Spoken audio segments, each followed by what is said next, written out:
terkait dengan reproduksi organ tubuh yang sifatnya internal, yang tidak bisa kita lihat secara langsung, ataupun organ-organ yang sifatnya eksternal. Dan tentu saja ini kita bakal mengcover juga organ-organ baik pada laki-laki maupun perempuan. Nah, untuk kelas hari ini kita bakal ditemani oleh Dr. Putri Widi. Beliau ini adalah merupakan seorang lulusan dari Fakultas Kedokteran Universitas Pajajaran yang saat ini sedang praktik di klinik teratai di PKBI Jawa Barat Kota Bandung. Dan saat ini juga beliau merupakan founder dari Monsiut, sebuah startup yang berfokus kepada pemberdayaan keselamatan atau kesehatan reproduksi seksual yang ditargetkan kepada pemuda. Lalu kegiatan interkostiri juga ini diinisiasikan oleh komunitas perempuan Medusa, yaitu merupakan sebuah komunitas pemberdayaan dan pempromosian isu-isu gender dan hak-hak perempuan yang didirikan di Universitas Katolik Parahyangan sejak tahun 2013. Nah, jadi ini itu merupakan salah satu program kami di mana untuk memberikan serangkaian edukasi seksual kepada masyarakat-masyarakat yang lebih luas. Lalu selanjutnya ini mungkin ada beberapa peraturan yang perlu diperhatikan demi menjaga kondusivitas kelas. Sebentar. Oke, pertama dimohon bagi yang tidak ada berkepentingan untuk bicara untuk mematikan mikrofon dan videonya. Tapi nanti misalnya teman-teman mau bertanya di tengah-tengah kelas, itu nanti bisa langsung saja di kolom chat. Tinggal ditulis saja kayak nama, lalu pertanyaannya, nanti langsung saya berikan forumnya kepada teman-teman yang ingin bertanya. Lalu yang kedua, dimohon untuk tidak melakukan spamming di chat. Yang ketiga, apabila ingin bertanya, silakan beri notifikasi di kolom chat. Yang keempat, mohon untuk mengikuti kelasnya hingga berakhir demi mendapat pengetahuan-pengetahuan yang lebih optimal, tentunya yang bisa maksimal ya sampai berikut. Dan yang terakhir, jangan lupa ramaikan kelas ini dengan upload Instagram story di akun teman-teman masing-masing. Dan jangan lupa juga untuk nge-tag inter_courses dan @perempuan Medusa. Oke, mungkin sebelum kita mulai langsung ke kelasnya, ada titipan dari Dr. Widi buat teman-teman untuk kita main game dulu nih supaya bisa tahu lah kira-kira kebayang di kelas ini tuh bakal belajar apa aja. Nah, mungkin teman-teman bisa buka website yang sudah dipresentasikan ini, www.kahoot.it, lalu masukkan kodenya 108005.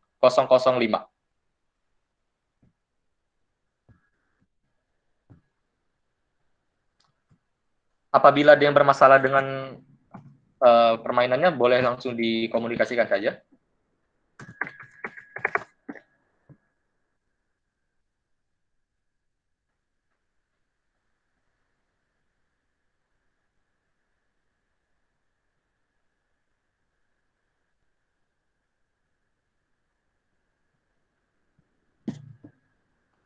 Oke, sekarang sudah ada 12, kita mungkin bakal tunggu lagi teman-teman yang belum masuk.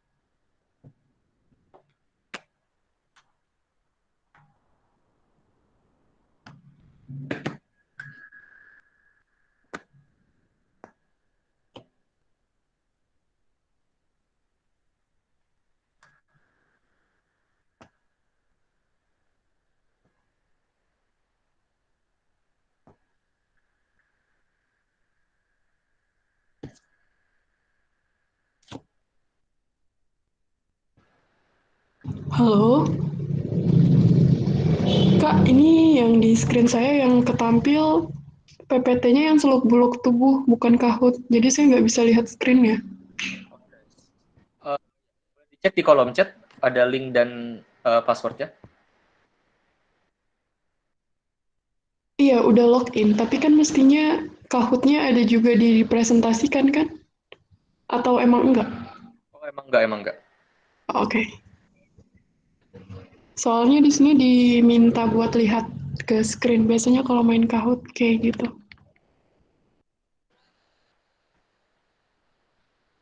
Oke.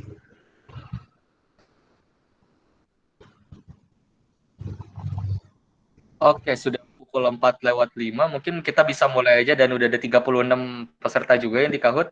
Boleh kita mulai aja ya. Siap-siap.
Oke, ini pertanyaan terakhir, di mana terjadi proses fertilisasi?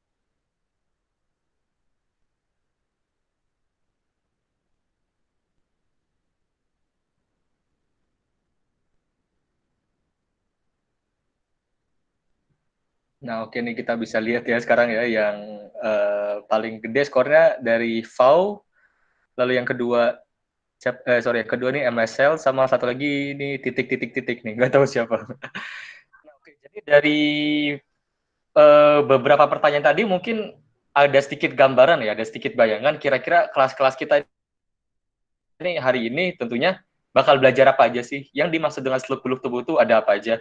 Kan tadi kan kita ada belajar juga ada organ-organnya secara spesifik dan secara bentuknya tuh apa aja, lalu proses fertilisasinya sendiri itu terjadinya seperti apa, dan fungsi dari masing-masing organ tersebut itu seperti apa. Nah, kira-kira ini mungkin yang bakal akan kita pelajari pada pertemuan hari ini.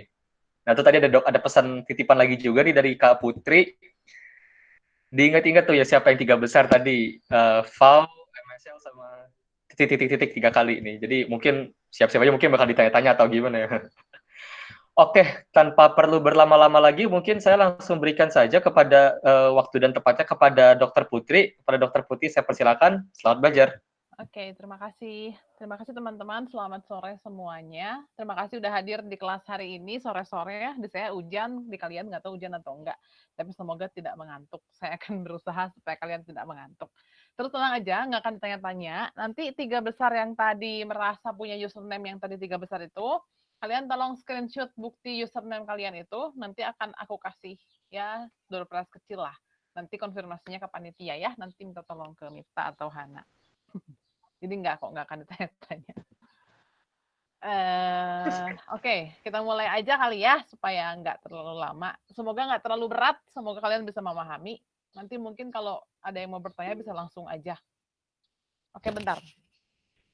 Halo, tes. Kedengeran nggak sekarang? Masih terlalu kecil nggak? Oke ya, sip. Sip. Oke, berarti aku harus naikin ininya.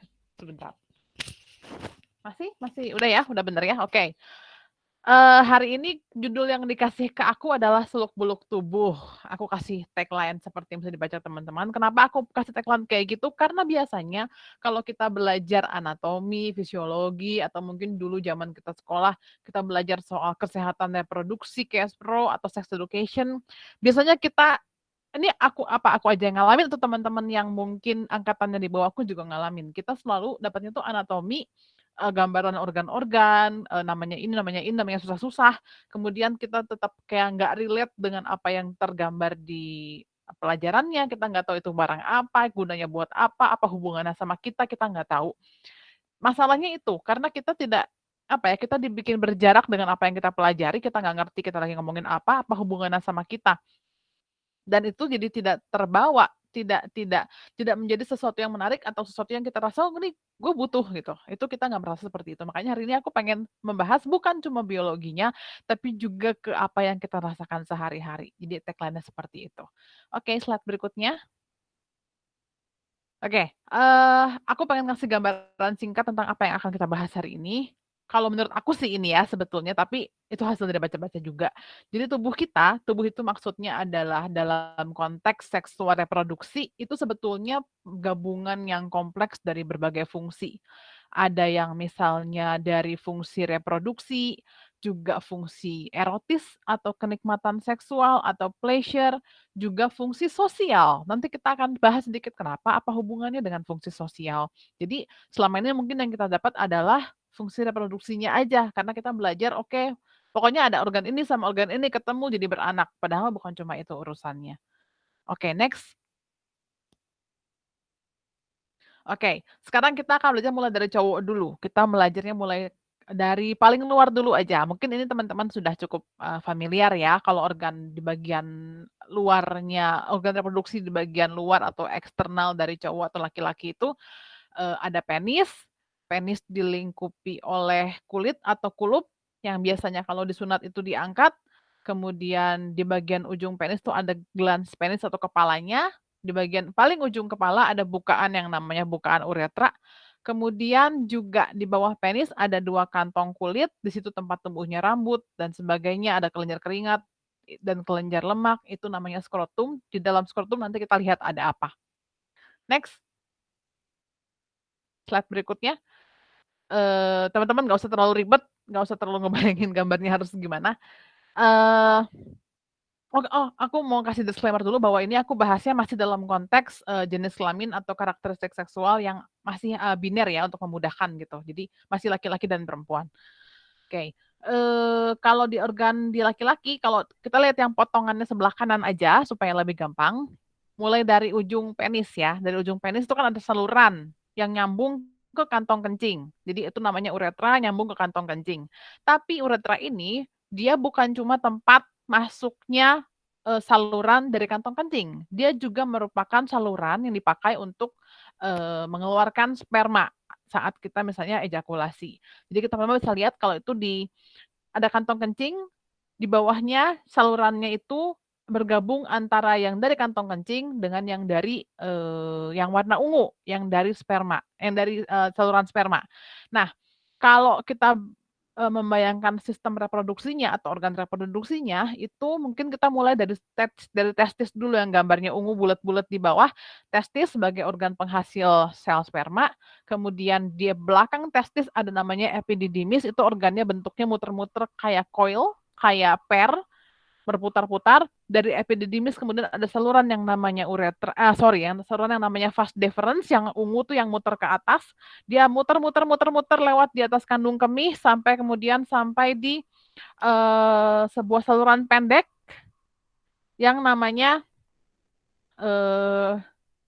ductus ejaculatorius.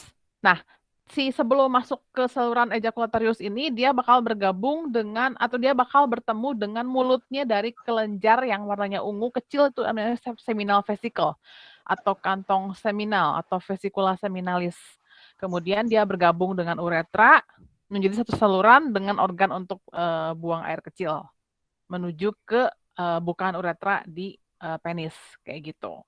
Jadi, kalau tadi ditanya, kalau tadi kan pertanyaannya kalau cewek lubangnya ada berapa, kalau cowok ada 2, karena satu itu adalah uretra yang gabungan dari 2 saluran, yang satu lagi adalah dari rektum atau anus untuk defekasi atau untuk pembuangan sisa pencernaan.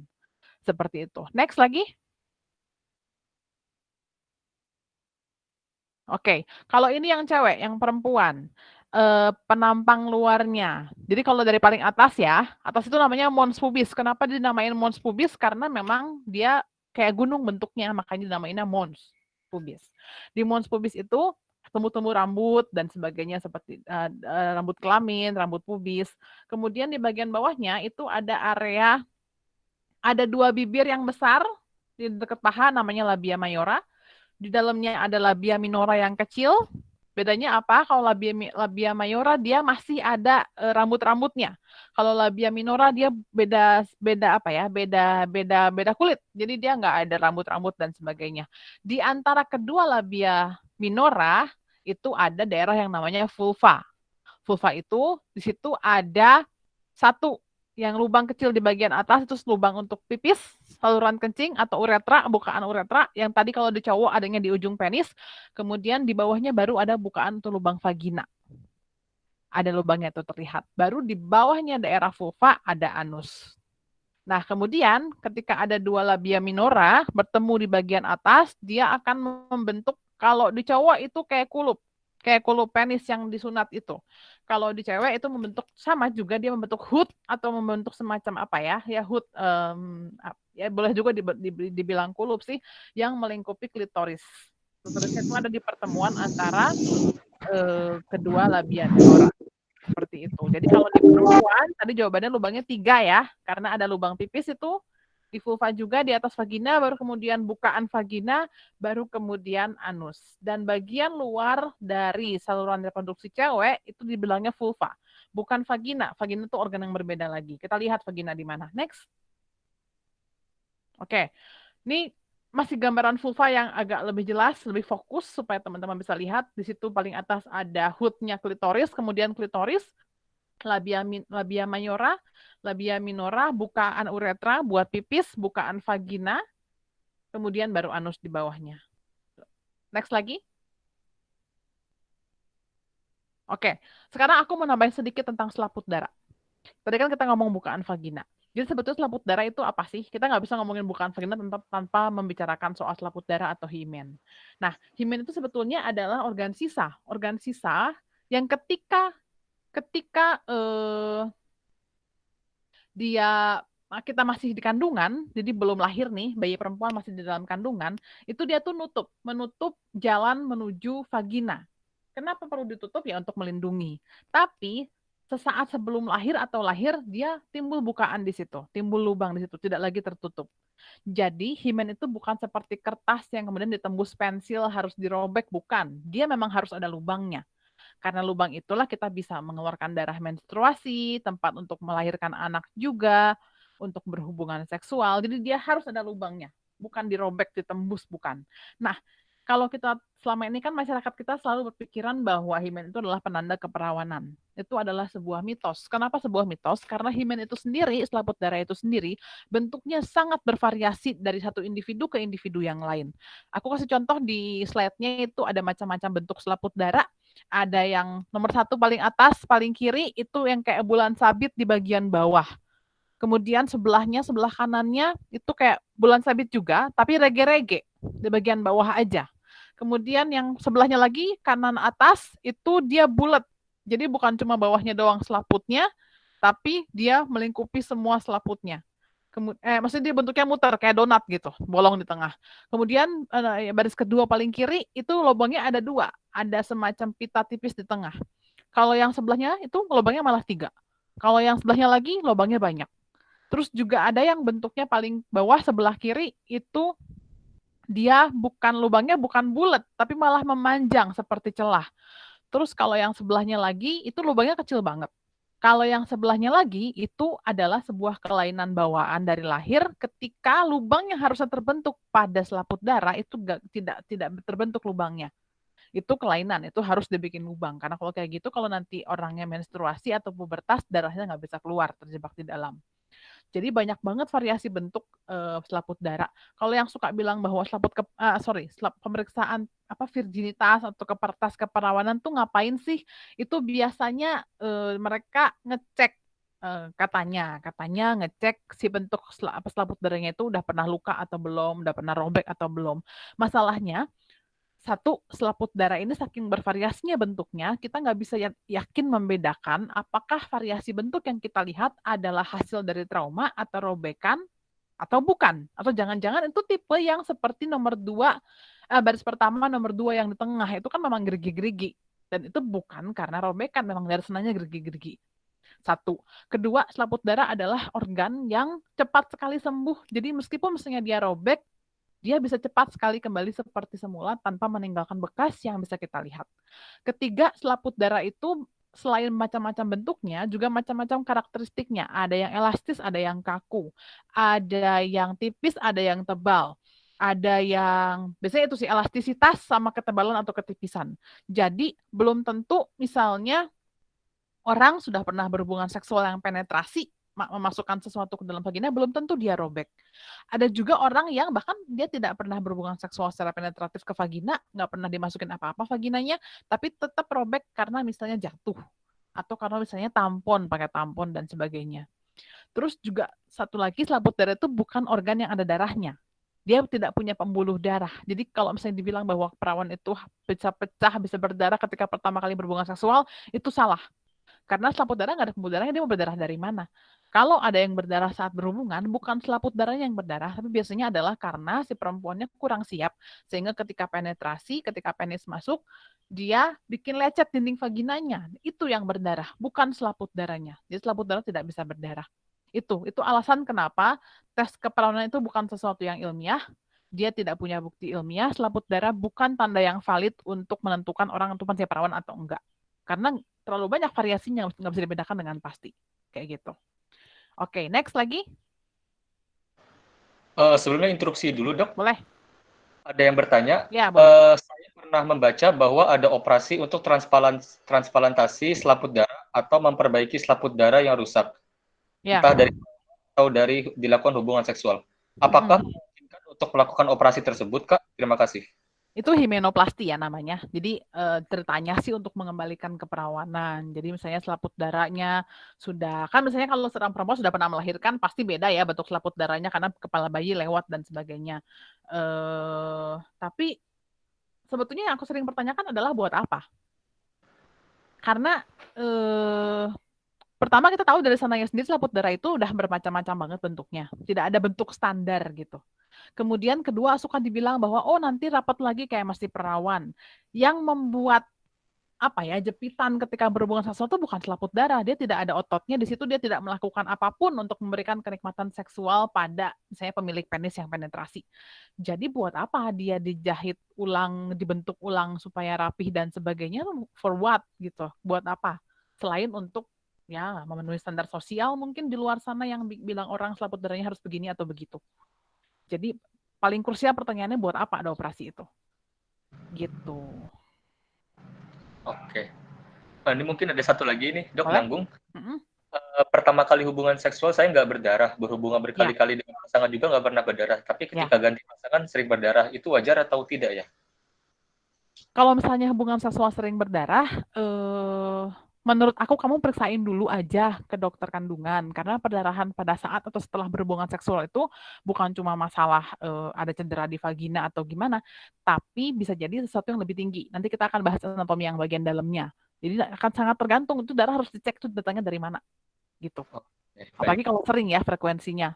Setiap kali kok bisa berdarah bercak, setiap kali berhubungan, habis berhubungan biasanya kita tahunya kan. Gitu. Secara umum sih kalau hubungan seksualnya kita kan kalau hubungan seksual kita siap, kita perempuan nih, kita siap, kemudian pelumasnya banyak, kita tidak tegang, maksudnya intinya siap lah ya. Itu pasti kan ada pelumas yang cukup di daerah vagina untuk berhubungan seksual. Ketika misalnya malah bikin ada perlukaan, lecet dan sebagainya, mungkin mesti dipikirkan lagi apakah kita belum siap atau misalnya terlalu rough atau gimana gitu. Tapi di luar sebab-sebab lain ya, kalau pendarahan mending dicek aja deh. Oke, baik. Jadi kalau mengenai pendarahan tadi itu lebih baik dicek karena itu sebetulnya banyak. Nah, lalu tadi kalau yang pertanyaan pertama tadi mengenai transplantasi itu mungkin sebetulnya lebih ke mengadjustkan diri kepada standar sosial ya sebetulnya karena nggak ada. Iya, nggak ada fungsi apapun karena si organ selaput darah itu organ sisa yang tidak ada fungsinya ketika kita dewasa. Dia berfungsi dalam kandungan, setelah itu udah nggak berfungsi lagi dia. Oke, baik. Oke, gitu. Lanjutkan lagi saja. Oke. Terima kasih pertanyaannya ya. Nah, kita sekarang mau masuk ke bagian dalam. Jadi bagian internal atau organ reproduksi perempuan yang di dalam perut. Itu teman-teman lihat sebelah kanan dulu, yang kiri nanti dulu. Sebelah kanan dulu, mungkin udah familiar dengan gambar ini ya. Kita pasti dari bawah dulu. Jadi vagina itu adalah terowongan yang dindingnya terbentuk dari otot yang bukaannya ada di tadi vulva. Dia naik ke atas, itu yang tadi bagian bawah tuh yang rege-rege itu maksudnya adalah rege-rege otot kayak gitu. Kemudian dia akan bertemu dengan serviks atau leher rahim. Sebelum masuk ke leher rahim kita bicarakan rahim dulu. Kalau di panahnya itu kan uterus itu kan di bagian atas. Sebetulnya dia maksudnya uterus itu bukan bagian atas doang, tapi dari atas sampai ke serviks itu namanya uterus atau rahim. Rahim sendiri nanti dibagi-bagi bagiannya. Bagian atas namanya fundus, bagian tengah namanya bodinya, kemudian bagian lehernya yang mengerucut ke bawah seperti bagian bawah bola lampu itu adalah leher rahim atau serviks. Nanti vagina ini bertemu dengan serviks atau bersambungan dengan leher rahim kayak gitu. Kemudian dari bagian atas uterus dia punya 2 tangan. 2 tangan ini adalah saluran telur atau tuba falopi.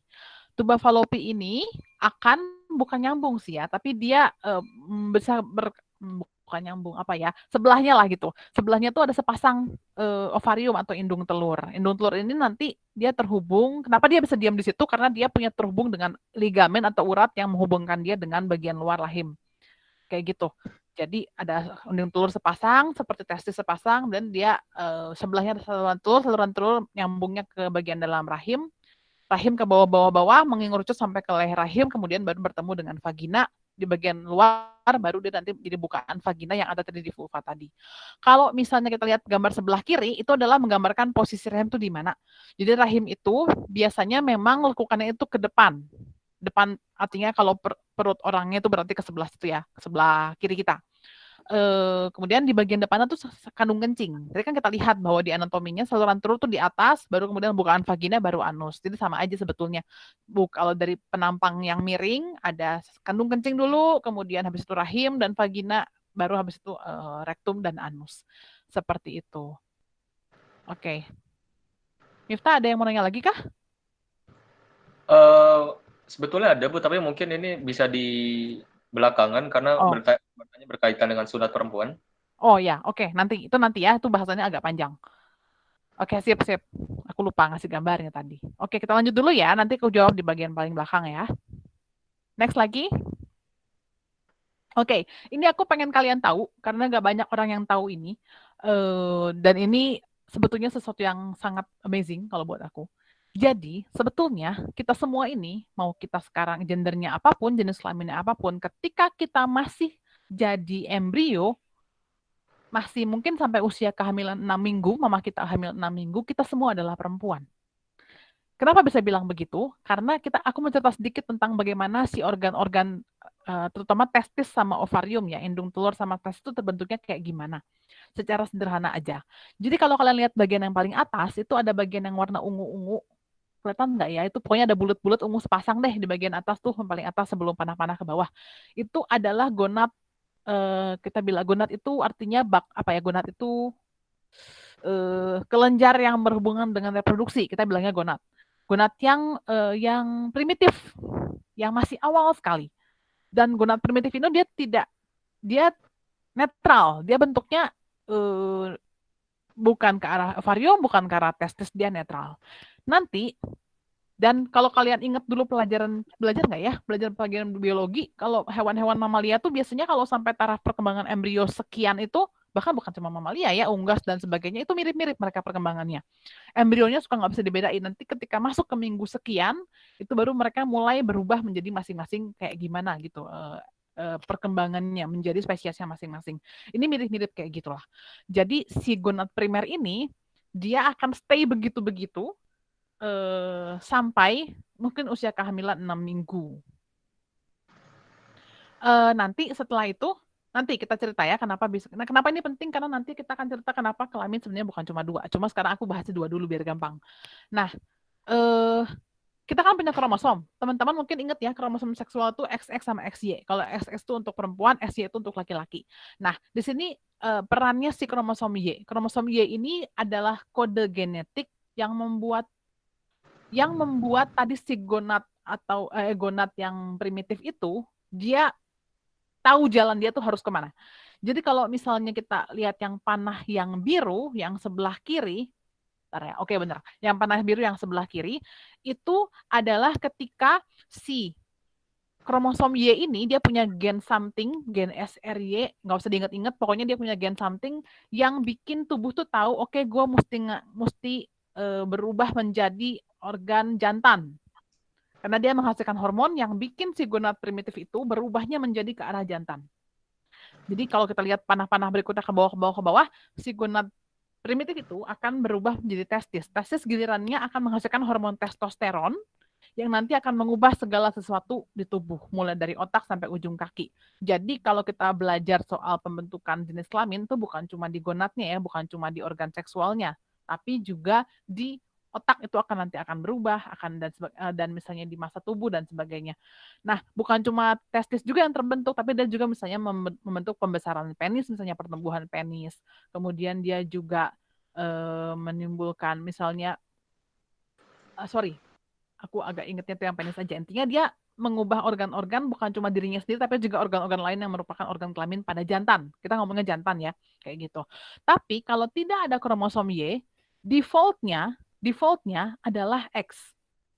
Jadi Kalau tidak ada trigger apapun dari kromosom Y dan gen-gen dan hormon yang berkaitan dengan dia, semua organisme akan menjadi betina. Jadi si gonad ini yang primitif ini kalau nggak dikasih signal apapun, dia memang jalannya lurus aja, dia akan jadi organ betina, menjadi ovarium. Dan akan seiring dengan itu akan mengubah segala organ yang lainnya menjadi betina. Jadi default kita sebetulnya betina. Kalau tidak ada kromosom jantan, sebuah embrio tidak akan menjadi jantan. Kayak gitu. Ya, itu kita simpan dulu, nanti pertanyaannya akan kita bahas nanti setelah selesai sesi karena agak ribet. Next dulu. Oke, sekarang kita akan belajar ketika kita udah berikan embrio ya. Kalau sekarang kita belajar kita misalnya sudah usia dewasa di atas pubertas. Jadi aku pengen ngejelasin dengan gambar ini itu adalah perjalanan hormon-hormon di tubuh kita. Kita kan kalau mikir hormon, kita mikirnya cuma dari kelamin gitu ya. Enggak, sebetulnya perjalanan panjang.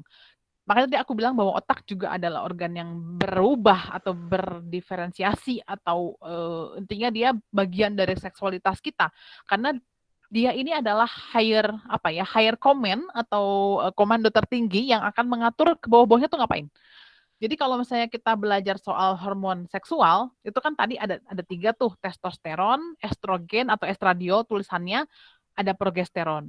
Itu dia nggak ujuk-ujuk dihasilkan. Dia memang dihasilkan oleh kalau testosteron mainly oleh testis, kalau estrogen progesteron kalau di betina oleh ovarium. Itu mereka nggak tahu-tahu menghasilkan, mereka kudu diperintah dari atas, ada bosnya. Jadi bosnya tuh di otak. Otak ini di bagian hipotalamus akan menghasilkan hormon yang namanya GnRH, gonadotrophic releasing hormone.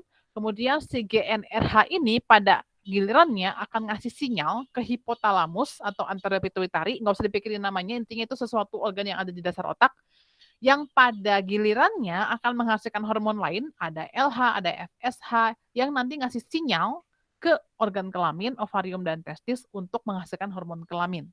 Hormon kelamin ini, hormon seks ini yang akan ngasih sinyal negatif ke hipotalamus dan ke pituitari. Kalau teman-teman lihat itu ada panah yang ada bloknya negatif di bagian sebelah kiri. Untuk ini loh, gue udah ngasilin ini, lu cukup dulu, jangan di-trigger terus. Kalau misalnya hasilnya turun, baru dia ngasih sinyal positif nih, udah mau kehabisan, lu kudu nge-trigger lagi dari atas. Jadi sekompleks itu hormon sebetulnya, dan juga melibatkan otak, bukan cuma melibatkan organ kelamin. Nanti kita akan bahas kenapa penting buat tahu ini, supaya ceritanya lancar. Next lagi. Oke, sekarang kita cerita yang cowok dulu ya, yang jantan dulu. Jadi, kenapa cerita yang jantan dulu? Sebenarnya ini lebih gampang. Jadi kalau cowok itu, dia punya siklus hormon. Tapi siklus hormonnya harian, diurnal. Ini biar gampang aja sih, aku kasih grafik ini aja. Kalau yang di atas tuh kalau laki-laki usia masih muda, kalau di bawah tuh kalau udah mulai tua. Jadi itu menggambarkan grafik jumlah testosteron sepanjang hari. Biasanya dia paling naik tuh pagi hari. Nanti semakin siang dia tuh turun. Nanti dia paling rendah itu malam hari, ketika tidur atau menjelang tidur. Nanti mau pagi dia naik lagi.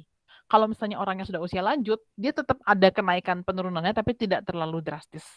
Kayak gitu. Itu siklusnya cowok. Manusia jantan lah ya, gitu mikirnya. Dia siklusnya harian. Begitu ganti hari dia berubah. Waktu yang berbeda dalam sehari, dia berbeda juga. Nah, next lagi. Kalau di perempuan, siklusnya bulanan. Nanti kira-kira gambarnya seperti ini. Dari 0 sampai ke 28 hari. Tengah-tengahnya ada 14 hari. Itu bedanya. Kalau cowok harian, kalau di cewek, dia bulanan. Nanti kita bahas bulanannya kayak apa. Next lagi. Oke, sekarang aku mau bahas sedikit tentang pembentukan sel sperma. Ini ribet gambarnya, nggak usah terlalu dilihat, tapi aku cuma pengen ngasih tahu aja bahwa tadi kan kita lihat ke anatomi ya. Boleh pindah next berikutnya nggak? Aku pengen lihat sebelumnya, setelahnya apa ya? Aku lupa slide-nya. Next dulu. Boleh di next dulu sebentar. Slide berikutnya. Oh, bukan. Berarti kita pindah dulu ke slide yang sebelumnya. Oke, ini dulu ya. Jadi, teman-teman mungkin ingat dulu pelajaran biologi, hukum Mendel kali ya, hukum Mendel yang membelah sel dan sebagainya. Itu kita setiap manusia, Homo sapiens gitu ya, dia tuh si sel kelaminnya itu baik sperma maupun ovum, itu dia berasal dari sel yang kita bilangnya primordial. Jadi sel bibit lah gitu, sel bibit. Nah, kalau di cowok, kalau di jantan itu sel bibit ini kan kalau manusia kromosomnya sepasang ya, sepasang gitu. Nanti ketika dia jadi sel kelamin itu kromosomnya terbagi dua, jadi setengah-setengah.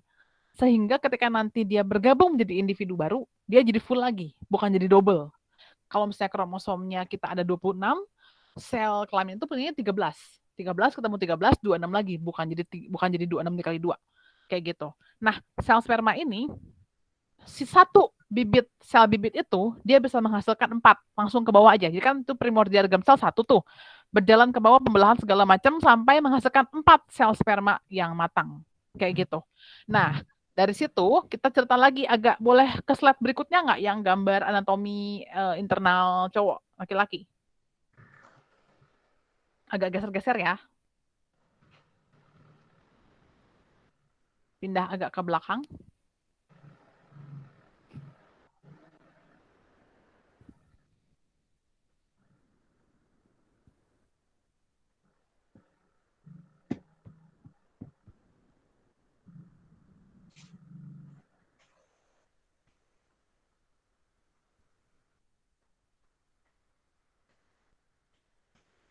Oke. Terima kasih. Ini dulu ya. Nah, jalannya sperma itu kita lihat yang warna ungu. Kita lihat yang warna ungu dari testis. Testis adalah tempat pembentukan sperma. Jadi si sel bibit tadi itu membelah itu di testis. Kemudian tempat pematangannya itu di epididymis. Teman-teman bisa lihat gambar sebelah kiri yang agak gedean tuh ada testisnya. Kemudian testis yang warna pink itu ada penggambaran isinya. Isinya tuh muter-muter kayak saluran yang muter-muter namanya lobus. Kemudian dari situ spermanya yang belum matang akan jalan-jalan, dia disimpan dan dimatangkan di epididymis, saluran yang kayak cacing itu loh bentuknya. Nanti ketika misalnya ada rangsangan secara seksual, spermanya akan pelan-pelan dipompa sama si saluran yang warna ungu namanya vas deferens, dipompa pelan-pelan dari epididymis ke atas pindah terus sampai nanti ketemu di pertemuan antara si vas deferens sama lubangnya seminal vesicle atau kantong semen, seminal vesicalis.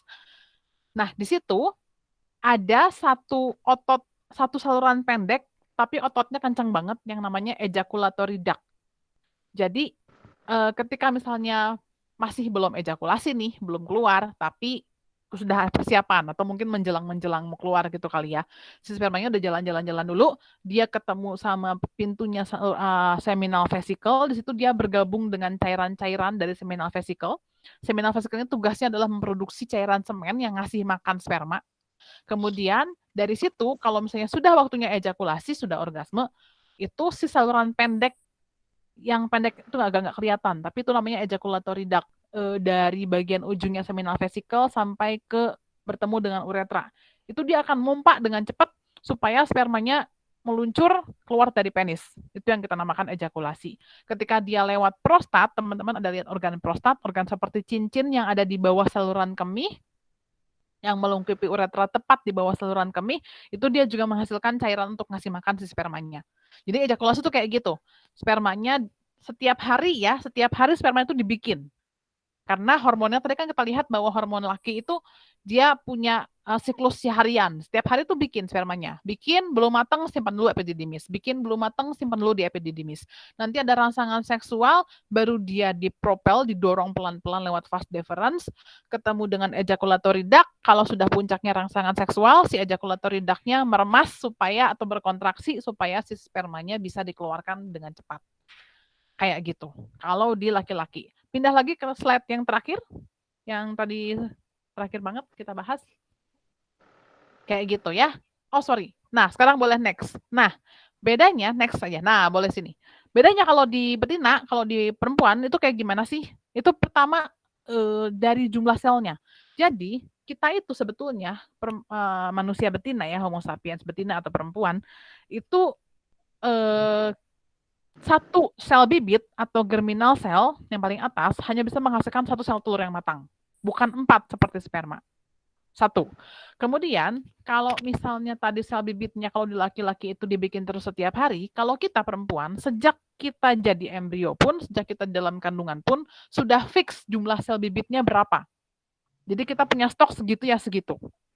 Nanti ketika pubertas, ketika hormon-hormon mulai dikeluarkan, terutama hormon estrogen, progesteron, terutama estrogen ya, dia akan ngasih rangsangan setiap bulan dia akan milih satu dari sel bibit itu untuk berkembang menjadi sel telur yang matang. Cuma satu setiap bulan. Ya kadang-kadang kalau beruntung 2. Kayak gitu. Jarang misalnya bisa lebih dari itu. Nah, nanti kita akan bahas di slide berikutnya siklusnya kayak apa. Tapi yang penting kalian tahu dulu bahwa di ovarium, tempat pembentukan sel telur, stoknya tuh sudah fix dari awal sampai akhir. Kalau stoknya jadi habis, itulah ketika kita mulai menopause. Karena sudah tidak ada lagi sel bibit sel telur yang bisa dimatangkan setiap bulan. Stoknya sudah habis. Sedangkan kalau di laki-laki, setiap hari bibitnya menghasilkan yang baru. Bukan dari lahir udah cuma segitu. Kayak gitu ya. Sekarang next lagi.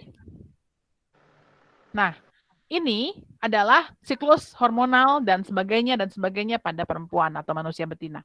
Nah, kita itu emang ada banyak grafik ya beberapa tingkat karena kita mesti bahas berbagai hal yang terjadi di berbagai bagian tubuh kita. Jadi kita enaknya dari mana ya bahasnya? Dari bawah aja deh. Dari menstruasi yang familiar sama kita ya, yang bisa kita lihat. Kita kan kalau menstruasi itu berdarah banyak dulu, lama-lama makin dikit, terus hilang. Nanti bulan depan berdarah lagi, terus hilang lagi, kayak gitu. Itu kenapa sih? Apa yang terjadi? Itu berdarahnya adalah karena bagian paling dalam atau dinding paling dalam dari rahim yang namanya endometrium, itu dia punya siklus. Siklusnya kayak gimana? Menebal, menipis, menebal, menipis, menebal, menipis setiap bulan. Ketika dia menipis, itu bukan menipis hilang begitu saja, tapi dia luruh. Bukan robek ya, bukan luka atau gimana, tapi luruh gitu. Luruh. Ke bawah, keluar lewat vagina, jadi perdarahan. Itulah yang dinamakan dengan menstruasi. Nah, kita akan bahas mulai dari hari pertama menstruasi. Yang pengen aku tekankan adalah bahwa hari pertama siklus menstruasi adalah hari pertama kita mens. Bukan hari terakhir, bukan hari pas bersihnya. H1 itu ada di hari pertama kita menstruasi. Itu penting ya, jangan salah ngitung. Nah, hari pertama menstruasi, misalnya kita mens nih. Di rahim, endometriumnya meluruh. Di ovarium, mulai terjadi pemilihan bibit sel telur mana yang akan berkembang bulan ini. Kayak gitu. Kemudian, kalau di level hormon, makanya tadi aku bahas ya, hormon mana asal dari mana, itu otak mulai mengeluarkan, bukan otak, sorry, kelenjar pituitari, kelenjar hipofisis, itu akan mulai mengeluarkan hormon-hormon yang ngasih sinyal ke ovarium untuk menghasilkan estrogen. Pelan-pelan estrogennya bertambah. Nah, si estrogen ini yang akan nge-trigger salah satu dari bibit sel telur untuk berkembang. Dia terpilih bulan itu. Berkembang. Nah, fase atau masa di mana si bibit sel telur ini mulai berkembang adalah fase folikular. Folikular phase namanya. Paling atas. Biasanya dia berlangsung, kalau siklusnya 28 hari, dia berlangsung 2 minggu pertama, 14 hari. Jadi ketika kita mens, si endometriumnya meluruh, tapi di ovariumnya terbentuk sel telur matang yang baru. Gitu. Kemudian, di satu titik, ketika sel telurnya ini sudah matang, dia ngasih sinyal untuk dikeluarkan. Kebalik. Ketika sel telurnya sudah matang, si estrogen yang dihasilkan oleh tubuh itu ngedrop. Jumlahnya turun. Ngedrop, begitu dia ngedrop, dia memicu hormon lain dari hipofisis untuk keluar. Namanya LH. LH ini yang akan merintahin ke ovarium untuk melepaskan sel telur. Itu yang namanya ovulasi. Biasanya itu tengah-tengah bulan. Nah, ketika ovulasi, biasanya kita sudah selesai mens sejak misalnya seminggu sebelumnya udah bersih. Nah, kalau di rahim nih, ketika kita selesai mens, itu begitu selesai mens, dia nggak langsung nebal ya. Jadi maksudnya ketika tadi ada proses pematangan sel telurnya, si hormon itu, estrogen itu juga memicu bagian dalam rahim atau endometrium untuk menebalkan diri kembali. Untuk mempersiapkan kalau ada kehamilan atau pembuahan. Ketika kita ovulasi, biasanya ketebalannya sudah maksimum. Kenapa dia kudu tebal? Karena dia kudu ngasih makan kalau ada janin yang berkembang di situ. Dia sudah tebal. Kemudian setelah itu, ini kan kalau di rahim dia sudah tebal maksimal ya, si endometriumnya sudah optimal. Kalau di ovarium tadi dia dikasih sinyal untuk mengeluarkan sel telur. Kalau fase hormonnya tadi estrogennya turun, LH-nya naik, men-trigger ovulasi. Itu yang disebut dengan masa subur. Dan poinnya adalah kita nggak pernah tahu kapan persisnya kita ovulasi. Kita hanya bisa menghitung, oh kayaknya gue subur tanggal sekian sampai sekian. Tapi kita nggak bisa tahu persis date and time kapan kita ovulasi. Kayak gitu. Nah, ketika si sel telur ini sudah keluar dari cangkangnya, jadi dia tuh berkembang nggak berkembang gitu aja, dia berkembang dalam sebuah kantong yang namanya kita bisa bilangnya folikel, kantong. Kantongnya itu nanti kan dia tinggalin kalau dia ovulasi. Dia akan keluar, dia akan jalan ke saluran telur. Nah, si kantong ini dia ketika sudah kehilangan sel telurnya, bye-bye gitu kan, udah hilang, dia akan berubah bentuk menjadi corpus luteum namanya. Itu nggak ada namanya, tapi intinya namanya corpus luteum. Beda struktur, beda fungsi juga. Si corpus luteum ini tidak lagi berfungsi untuk mematangkan telur, tapi dia akan menjadi sebuah organ yang menghasilkan hormon progesteron. Apa fungsinya hormon progesteron? Fungsinya adalah untuk menjaga supaya si endometrium yang udah tebal tadi nggak luruh. Dia menjaga tetap stabil. Berjaga-jaga kalau ada kehamilan.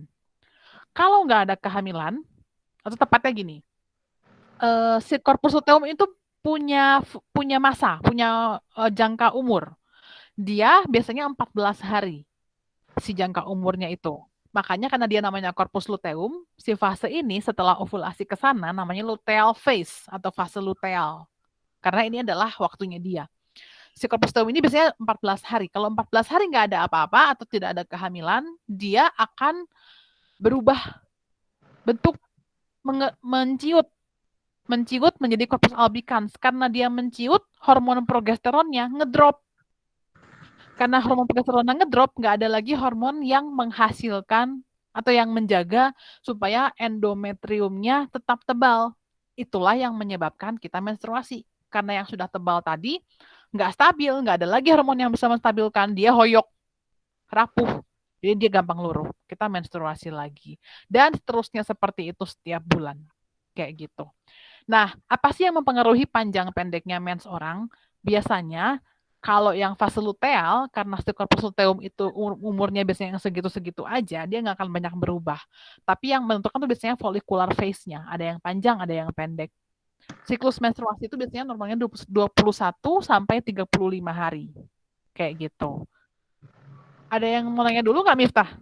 Kayaknya tadi ada yang ini, tapi aku nggak lihat. Ada dong. Di kolom chat ini ada bertanya dari Stephanie Simbolon. Pertama, banyak sedikitnya darah ketika mens itu berpengaruh ke kesuburan perempuan atau tidak? Misalkan semakin banyak darah mens berarti perempuan semakin subur gitu. Nah, lalu di satu lagi mungkin tadi ada yang bertanya juga, apa faktor cepat atau lambatnya umur perempuan bermenstruasi berpengaruh pada kesuburan? Oke, kalau banyak sedikitnya darah itu nggak ngaruh ke menstruasi. Bukan penanda kesuburan. Itu nggak ngaruh. Tapi kalau misalnya ada perubahan pola menstruasi, biasanya menstruasi kan tadi ya, siklusnya tuh 21 sampai 35 hari. Terus misalnya dia biasanya si panjangnya mensnya itu adalah 3 sampai 7 hari atau kadang-kadang sampai 10 hari, 3 sampai 10 hari.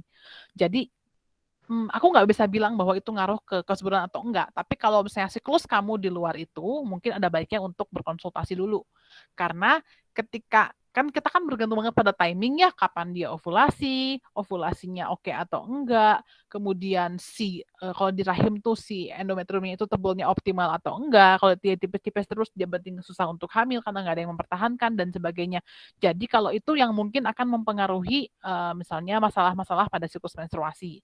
Reguler atau enggak, darahnya berapa lama, banyak bercak-bercak atau enggak. Intinya sih kalau ada gangguan berkaitan dengan panjangnya menstruasi atau panjangnya siklus menstruasi, keteraturan menstruasi, atau misalnya tadi apa ya, teratur panjang, jumlah darahnya.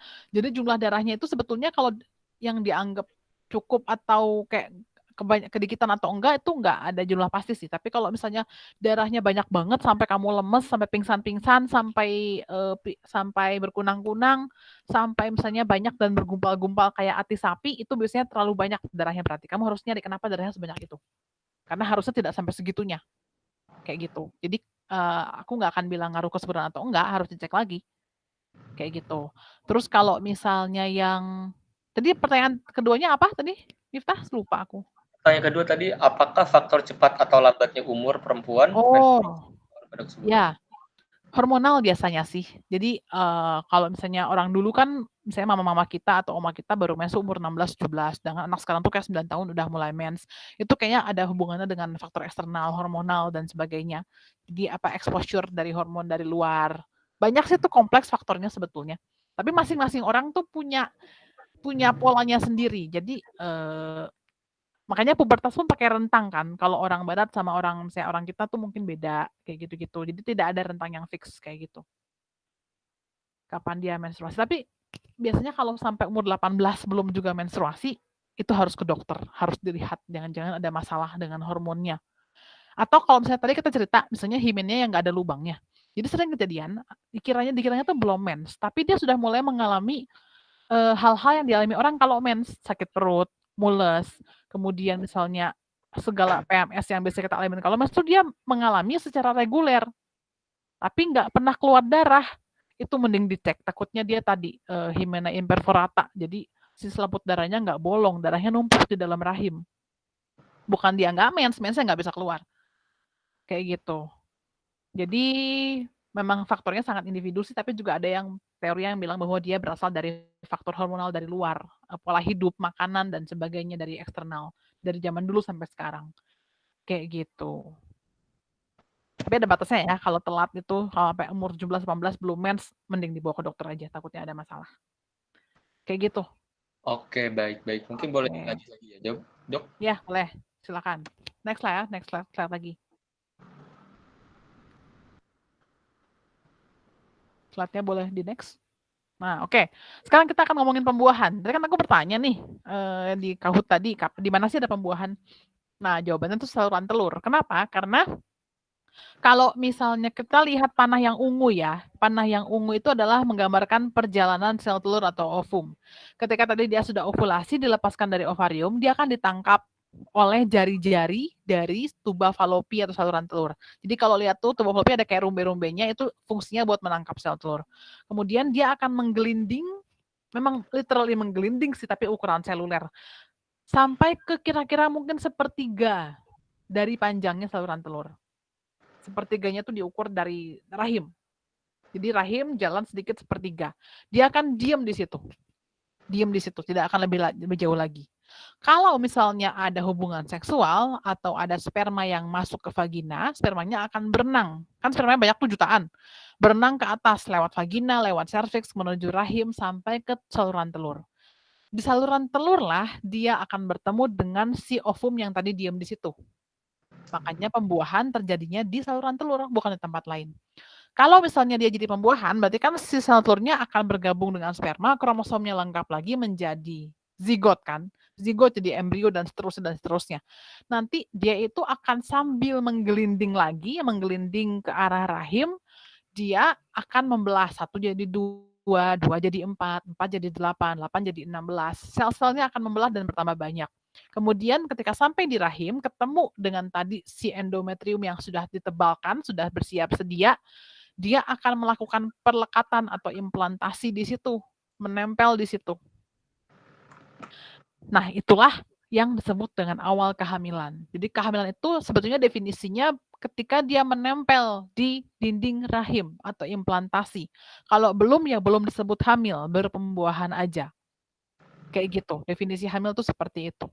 Nah, mungkin sekarang kita ngomongin, nah kalau test pack itu positifnya kapan?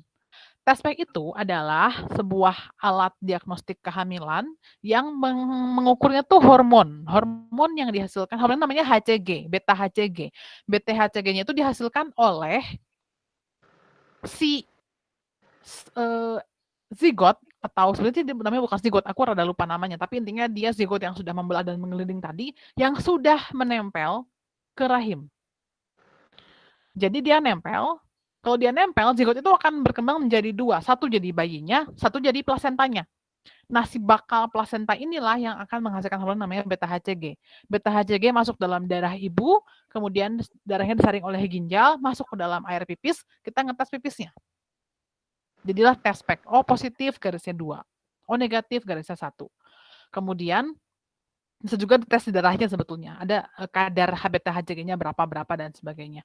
Nah, kalau misalnya dia belum nempel, dia tidak akan menghasilkan beta HCG dan dia tidak akan bisa dites pack, tidak akan positif. Karena itu satu sebab kenapa kehamilan dibilangnya tidak dimulai pada saat pembuahan, tapi saat implantasi. Kemudian juga kalau misalnya dia nggak implantasi, banyak sekali sebetulnya kejadian bahwa sel yang sudah jadi hasil pembuahan ini dia tidak berhasil implantasi karena berbagai faktor. Ya dia luruh aja dengan mens berikutnya. Jadi tidak hamil dia karena dia tidak berhasil implantasi, nggak ada yang melekat sama sekali. Itu sebetulnya suka terjadi, hanya kita tidak menyadari itu kan, kayak gitu. Kemudian juga kalau tanya kapan bisa test pack, kalau misalnya kita pengen tahu kita hamil atau enggak, itu kalau sudah terlambat mens.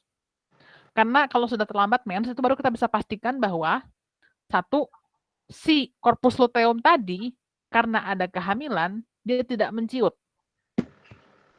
Kemudian juga hormonnya sudah mulai dihasilkan. Karena mungkin dari sejak pembuahan, taruhlah contohnya misalnya pembuahan itu terjadi ketika kita ovulasi, langsung ketemu sperma, langsung ada pembuahan. Butuh kira-kira 2 minggu buat si embrionya itu menggelinding sampai menempel di rahim.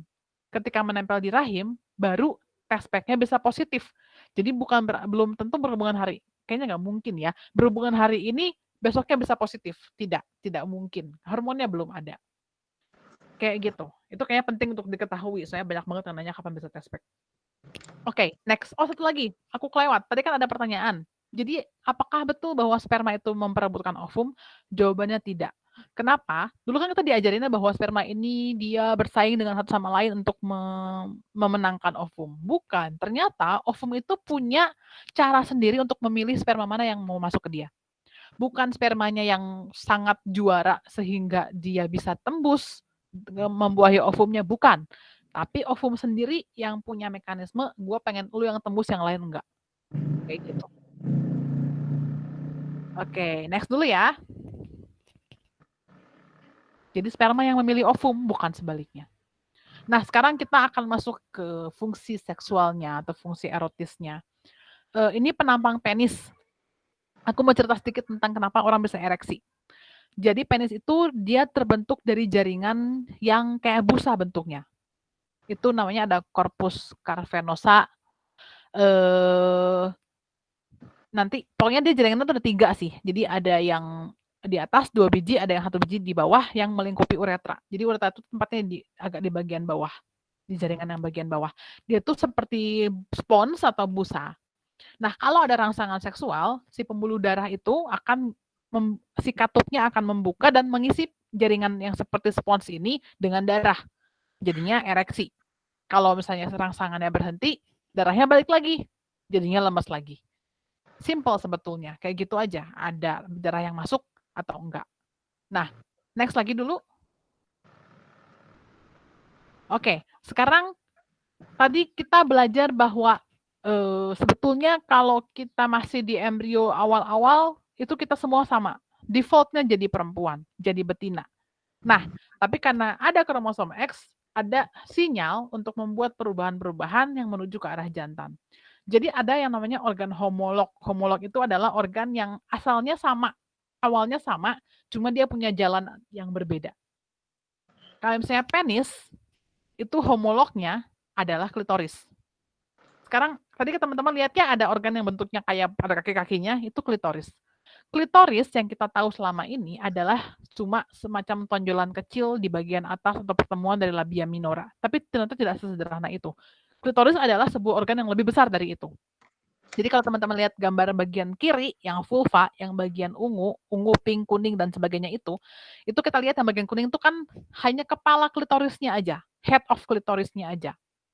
Tapi di balik itu di bawahnya, itu mungkin cuma 1/5 mungkin dari seluruh besarnya klitoris. Klitoris itu adalah yang sebelah kanan, yang kuning sama pink. Dia ada berbagai bagian, ada glans-nya, ada legs-nya, ada bulbs-nya, ada korpusnya yang pink, organ yang sebetulnya gede ke belakang-belakangnya. Next lagi. Nah, ini kira-kira penggambaran Klitoris itu tempatnya di mana kalau di organ reproduksi yang lain? Itu dia dari si gland klitoris itu dia akan punya kaki-kaki dan bagian besar lainnya tuh melingkupi vagina, melingkupi daerah vulva dan sebagainya. Kalau dibikin jadi miniatur atau boneka tuh bentuknya kayak yang di kanan. Boleh next lagi nggak? Aku pengen tahu, aku lupa bikin slide sebelumnya nggak ya? Oh nggak, bukan berarti. Ke kiri lagi. Oke, ke kiri lagi. Nah, si klitoris ini yang sebelumnya ya. Klitoris ini kenapa sih penting dibahas? Karena orang tuh baru tahu bahwa klitoris itu tidak hanya sekecil yang kelihatan dari luar, melainkan organ yang lebih besar lagi. Itu tahun 2009. Berarti baru 11 tahun yang lalu. Baru itu orang tahu bahwa klitoris itu ternyata tidak sekecil itu dan bukan cuma itu. Dan dia bahkan si kaki-kakinya itu dia melingkupi dinding vagina, melingkupi bagian depan vulva, misalnya melingkupi vulva, tempat-tempat di situ sehingga ternyata klitoris itu kan basically sebetulnya erectile tissue juga ya. Jadi mirip dengan si jaringan seperti pons yang bentuk spons yang ada di penis tadi, cuma dia lebih ke dalam kayak gitu. Dan ini masalahnya karena dia lebih dalam dia tidak terlihat sehingga orang telat taunya. Nah, aku tadi baca artikel. Boleh ke next yang slide yang sebelumnya ya supaya nggak bingung. Aku baca artikel atau yang sebelumnya lagi deh. Itu lebih kinky soalnya. Oke. Si klitoris ini dia itu tidak punya fungsi reproduksi. Jadi gini, kalau penis itu kan dia memang harus ereksi dan harus ejakulasi supaya spermanya keluar. Ya kan?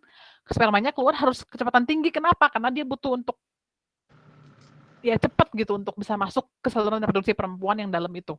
Tapi kalau klitoris dia hanya punya fungsi pleasure aja, tidak punya fungsi reproduksi. Soalnya tadi kita bahas soal siklus perempuan, mau ada orgasme, mau berhubungan seksual atau tidak, ovulasi mah tetap terjadi. Beda sama misalnya kayak kelinci. Kelinci itu dia baru ovulasi kalau dia berhubungan seksual.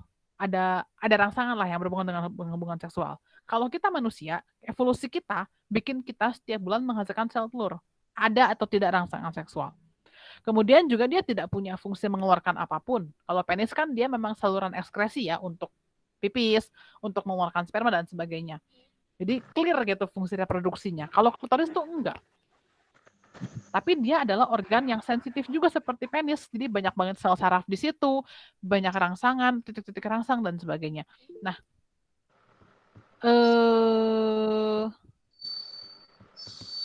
si klitoris ini kita mesti bertanya-tanya. Kalau teman-teman belajar soal evolusi, evolusi itu kan intinya pokoknya seleksi alam ya. Jadi kita bukan bicara individu, tapi bicara fungsi. Fungsi-fungsi tubuh kita yang dianggap tidak lagi berguna atau dia fungsi yang lebih tidak penting dari yang lain, itu pasti akan hilang. Dihilangkan, pilih-pilih. Kenapa? Karena kita pengen hemat energi.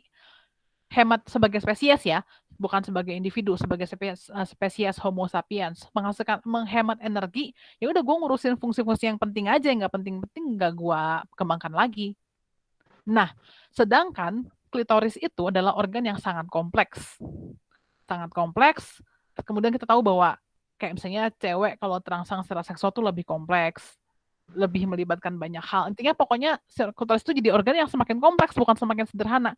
Artinya sebetulnya klitoris sebagai organ yang berhubungan dengan pleasure pada perempuan, atau bisa kita bilang bahwa pleasure pada perempuan itu sendiri adalah sesuatu yang penting. Sedangkan selama ini, ketika kita tahu bahwa orang baru tahu soal klitoris itu tahun 2009, tahu fullnya bentuknya kayak apa, mulai meneliti fungsinya sebetulnya buat apa, itu sebetulnya kita bisa lihat bahwa selama ini mungkin ilmu kedokteran atau ilmu biologi bias untuk melihat pleasure. Karena penis itu terlihat ketika dia ereksi, terlihat ketika dia ejakulasi, fungsinya jelas. Orang melajari itu. Sedangkan yang lain-lain itu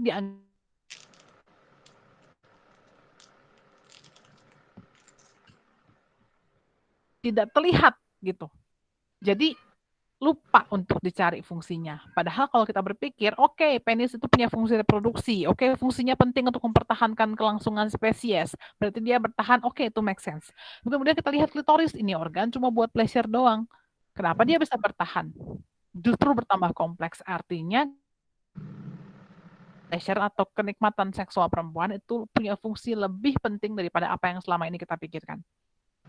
Gitu. Oke, next lagi. Next lagi. Oke.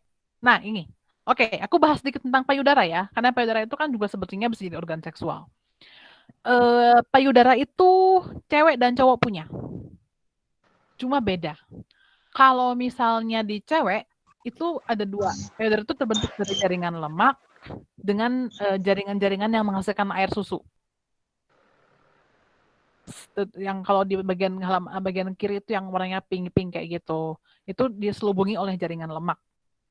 Dan itu yang membentuk payudara itu ada volumenya gitu, ada masanya kayak gitu. Apa sih yang membedakan payudara kecil atau enggak? Itu jaringan lemaknya lebih banyak atau enggak? Itu yang membedakan, bukan jumlah jaringan untuk ASI-nya. Nah, kan kita kalau pubertas, kalau perempuan kan mulai bertumbuh tuh payudaranya. Nah, si hormon-hormon seksual yang mulai keluar ketika pubertas itu yang men-trigger atau memicu si kelenjar-kelenjarnya untuk bertambah banyak dan bertambah besar. Itu yang membuat pertumbuhan payudara. Nah, kalau di laki-laki itu tidak terjadi.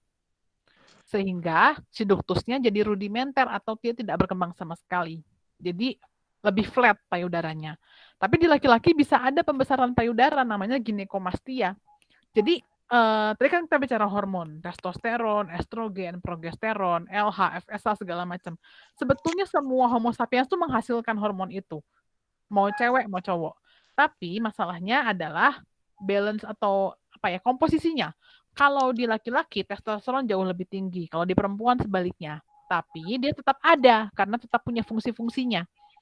Jadi misalnya kalau laki-laki yang punya masalah dengan hormonal balance, contoh menjelang pubertas atau saat usia tua, atau misalnya dia ada pengaruh obat atau tumor-tumor di tubuh yang menghasilkan hormon, itu bisa membuat payudaranya membesar. Namanya ginekomastia, itu karena faktor hormonal imbalance biasanya. Terus laki-laki bisa kena kanker payudara loh, meskipun sangat jarang, tapi bisa kena kanker payudara. Dan justru masalahnya adalah karena saking jarangnya, suka nggak kedetek kanker payudaranya, sehingga death rate-nya atau angka fatalnya, angka kematiannya jauh lebih tinggi. Saking jarangnya, kayak gitu. Next lagi. Jadi laki-laki punya areola, punya puting, itu memang karena tadi balik lagi bahwa segala sesuatu itu sebenarnya default-nya ada, hanya dia berubah menjadi apa, kayak gitu. Kalau laki-laki kan dia tidak punya fungsi menyusui, jadi tadi tidak berkembang kelenjar susunya, tapi ada sisa-sisanya, yaitu si puting dan sebagainya itu. Nah, sekarang ini sebetulnya mau dibilang trivia juga bukan, tapi kayaknya kalian perlu untuk tahu. Mungkin kalian pernah dengar vaginismus, penyakit vaginismus, atau aku lupa. Oh, kalau istilah di sini bilangnya gancet. Mungkin pernah ada yang dengar gancet atau ada dengar berita, oh ada yang berhubungan seksual gini-gini nggak bisa lepas dan sebagainya. Itu sebenarnya kita lagi ngomongin vaginismus. Aku pengen bahas ini sedikit karena ini penting. Apa sih vaginismus? Jadi kita balik lagi ke vagina. Vagina itu kan sebuah terowongan, dindingnya otot. Tapi dindingnya bukan kayak otot tangan kita.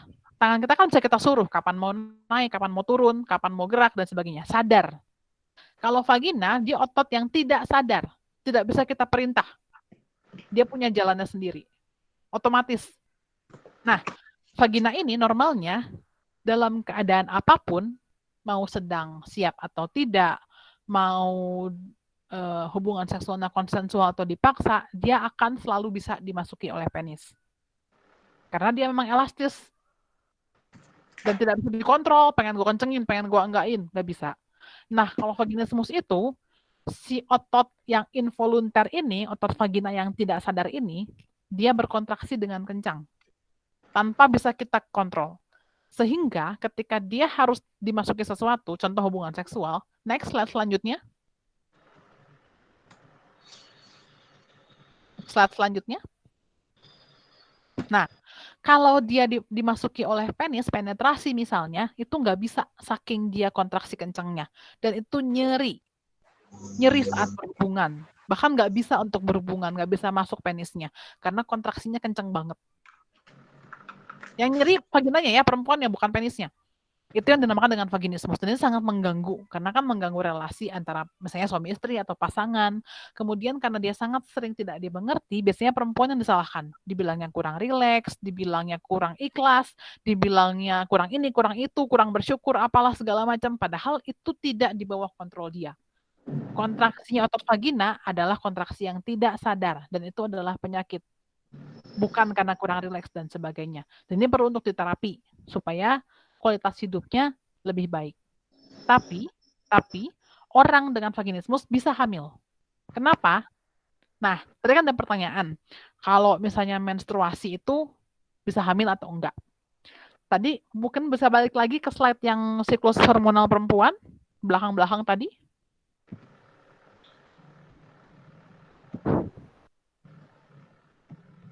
Oke, ini ya.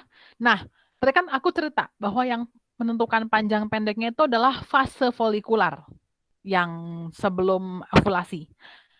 Kita tahu bahwa fase folikular itu ada pertama pematangan sel telur, itu yang mengutamakan yang bikin dia disebut fase folikular.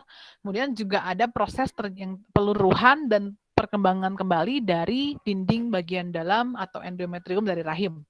Nah, masalahnya kalau orang yang siklusnya pendek, artinya siklus folikularnya pendek. Artinya proses pematangan sel telurnya sampai ke ovulasi itu pendek.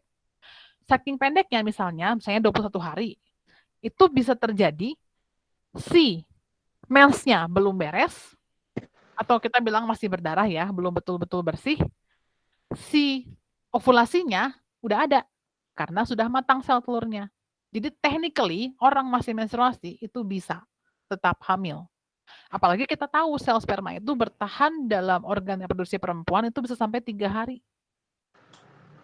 Jadi bisa aja mensnya udah enggak, sel spermanya masih hidup dalam organ kita, ovulasinya udah ada, pembuahan, jadi ada kehamilan.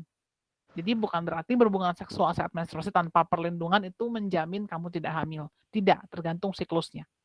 Kemudian, balik lagi ke vaginismus. Kita tahu bahwa bagian luar itu kan vulva ya, kemudian bagian dalam itu vagina dan seterusnya. Nah, kalau misalnya orang dengan vaginismus, atau bukan cuma dengan vaginismus sebetulnya, semua orang, ada yang bisa mengalami yang namanya splash pregnancy. Splash pregnancy itu artinya cuma dalam kutip kecipratan doang. Jadi tidak perlu ada penetrasi, tidak perlu keluar di dalam misalnya. Contoh kalau sering-sering nonton porn tuh kan ada yang suka keluar di daerah kelaminnya lah, di vulvanya segala macam, dimuncratin di situ. Tetap hati-hati itu bisa bikin kehamilan. Karena kita tahu kan sel sperma itu punya buntut, dan buntutnya itu yang bikin dia ngedorong dan geraknya cepat. Kalau misalnya sampai spermanya ada yang bersentuhan dengan bagian luar kelamin, kemudian dia berenang sampai ke dalam, tetap bisa hamil. Dan itu terjadi pada pasien vaginismus. Kita tahu itu karena mereka tidak bisa penetrasi karena nyeri ya, tadi kontraksi dan sebagainya, tapi tetap bisa hamil karena keluarnya deket-deket daerah situ, spermanya ada yang jalan tembus ke dalam, pembuahan, hamil deh. Seperti itu. Jadi tetap kalau misalnya kalian berhubungan, jangan menggunakan metode keluar di luar terus diciprat-cipratin apalah segala macam, karena tetap bisa spermanya jalan ke dalam. Plus ada kemungkinan infeksi juga. Oke, kemudian next lagi mungkin sampai ke belakang, slide terakhir. Udah sih sebetulnya itu aja yang pengen aku sampaikan untuk pemicu aja hari ini. Mungkin kita jawabin pertanyaan dulu kali ya Miftah, atau gimana? Oke, baik. Ya, terima kasih dok. Tadi mungkin sedikit untuk merangkum apa yang kita pelajari hari ini. Tadi sudah banyak sekali ya di awal. Tadi kita mengenali organ eksternal dan internal di sistem reproduksi itu apa aja, baik laki-laki dan perempuan. Lalu kita belajar juga mengenai siklus hormon, perjalanan hormon dari otak hingga terbentuknya hormon itu apa, dan efeknya secara emosional itu apa. Lalu tadi kita bicara juga mengenai pembuahan, serta bicara juga tadi kan soal payudara, baik itu laki-laki dan perempuan. Nah, selain dari materi-materi itu juga tuh tadi ada beberapa value juga mungkin ya, sebetulnya menarik untuk ditarik. Pertama tuh tadi mengenai bahwa pelajaran atau pemahaman mengenai seksual ini tuh memang sangat banyak sekali stereotip-stereotip dan bias-biasnya, sehingga memang perlu ada inisiatif dari kita sendiri untuk mencari tahu informasi-informasi lebih mendalamnya. Dan akibat ada bias stereotip ini pun, ini akan berdampak kepada penanganan apabila kita terjadi penyakit. Tadi misalnya Dokter Putri bicara mengenai kanker payudara pada laki-laki, yang memang itu sangat sedikit peluangnya, tapi bukan berarti nol kan ya. Nah, kadang-kadang itu jadi semacam ada kesulitan bagi laki-laki sendiri untuk mendapat penanganannya.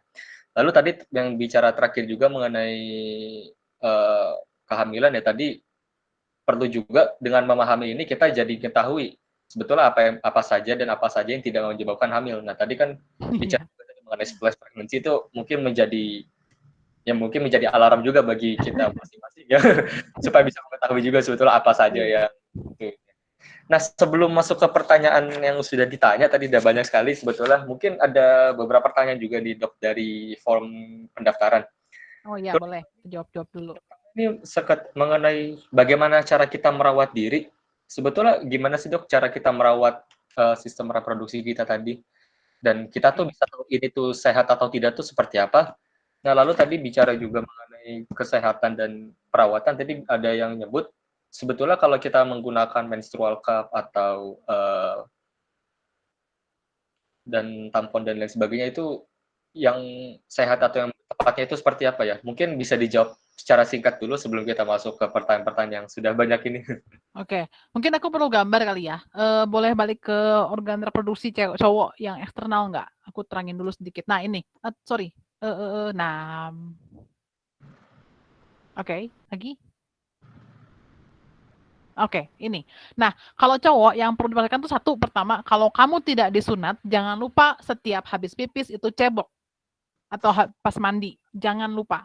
Dan kalau tidak disunat, bukan cuma nggak disunat sih, semua harus cebok ya. Sorry salah. Tapi kalau misalnya kamu tidak disunat, artinya kan kulupnya masih menutupi bagian kepala penis. Jangan lupa itu ditarik dan dibersihkan bagian dalamnya. Jangan kasar-kasar, jangan pakai sabun yang keras, cukup pakai sabun yang lembut aja atau aliran air mengalir aja.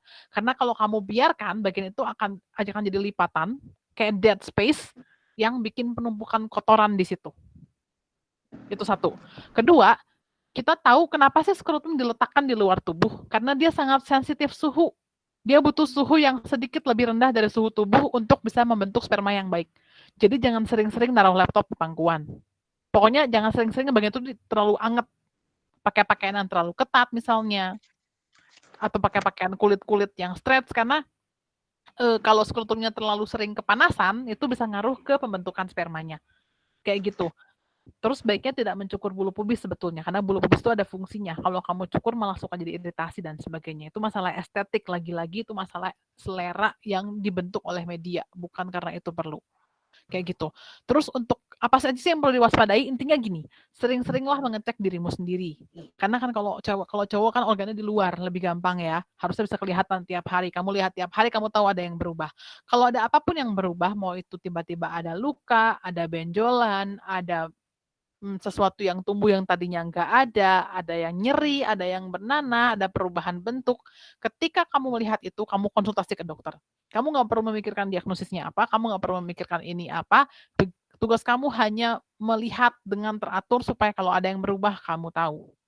Mau itu atau ada sesuatu yang keluar dari bukaan uretranya selain pipis yang normal, contoh tiba-tiba bernanah, tiba-tiba keluar cairan yang berwarna aneh, dan sebagainya. Itu juga harus diperhatikan. Itu kalau buat cowok. Kemudian lihat juga kalau kamu punya masalah pipis, pipisnya sakit, pipisnya anyang-anyangan atau jeng-jerihen, kayak gitu-gitu juga harus diperhatikan. Sekarang kalau buat cewek, ke yang eksternal yang cewek. Nah, kalau eksternal cewek, yang paling sering aku bilang adalah ceboknya harus benar. Karena kita lihat bahwa itu ada 3 lubang ya. Lubang pipis paling atas, vagina, anus. Kalau perempuan, ceboknya harus dari depan ke belakang. Dari arah pubis ke arah anus. Tidak boleh terbalik. Mau itu tangannya, mau itu ngelapnya, mau itu airnya, nggak boleh kebalik sama sekali. Karena kalau kamu kebalik dari belakang ke depan, kamu akan mengantarkan bakteri dari arah anus ke arah saluran kencing yang harusnya steril. Itu sebab paling banyak kenapa cewek suka kena infeksi saluran kencing. Gampang, lebih gampang kena infeksi saluran kencing. Pertama karena anatomi di vulvanya, kedua karena saluran kencingnya memang lebih pendek daripada laki-laki, sehingga lebih gampang bakterinya nyampe di situ. Kemudian kalau cebok tidak perlu pakai sabun apapun. Cukup air mengalir saja yang bersih. Karena kalau di bagian di dalam vagina itu pH-nya harusnya asam, bukan basah. Jadi sekitar 4,5 sampai 5,5.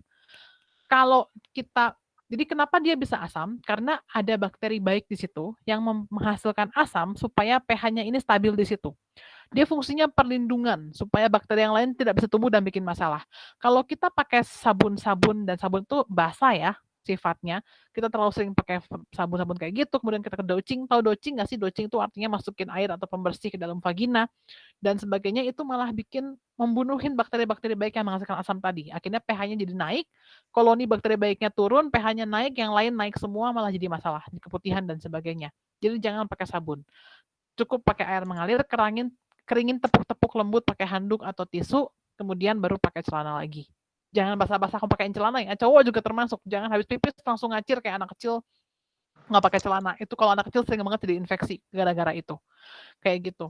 Kemudian sama seperti cowok, kalau cewek ini masalahnya suka kita tuh nggak pernah diajarin melihat diri kita sendiri. Kalau cowok kan kelihatan, lihat dari kepala dari bawah juga bisa lihat. Kalau kita agak sulit, lebih sulit lah. Tapi kita perlu untuk melihat diri kita sendiri. Pakai kaca. Jadi pakai kaca kecil yang biasa buat make up, kamu duduk di ranjang, kunci pintu kamar, duduk, kamu kacain supaya kelihatan. Jangan ragu melihat dirimu sendiri, karena banyak banget orang yang sampai dia tua, dia tidak tahu tubuhnya sendiri di bawah sana seperti apa.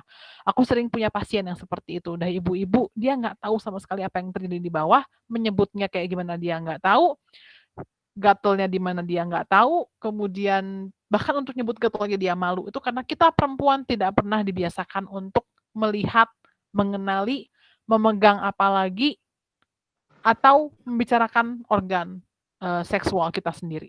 Jadi lihatlah setiap hari. Sama, kalau ada yang berubah, ada yang luka, benjolan yang tadinya tidak ada jadi ada yang berubah warna, ada yang nyeri, gatal, apa segala macam, kamu akan tahu. Mending kamu ke dokter kalau kayak gitu. Karena aku nggak bisa bilang sakit apa di sini.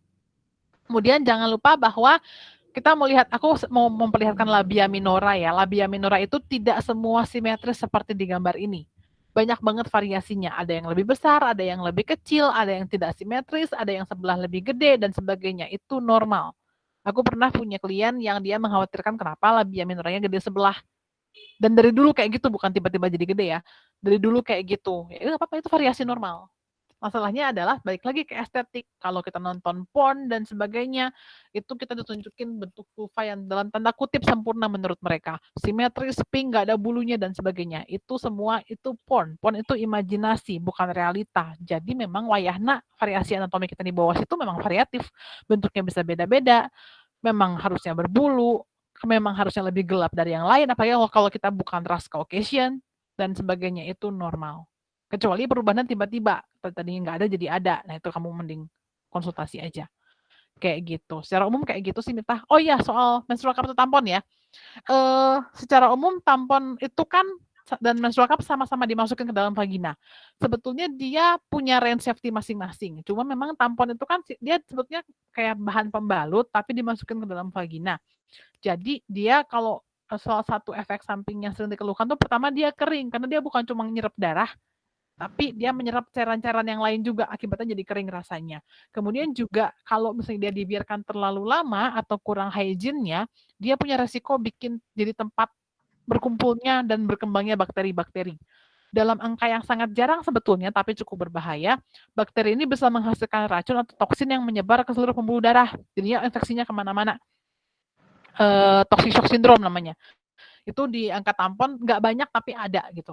Kalau menstrual cup dia kan bukan menyerap tapi menampung ya, sehingga dia cenderung angka toxic shock syndrome-nya tuh hampir nggak ada, jauh lebih rendah kayak gitu.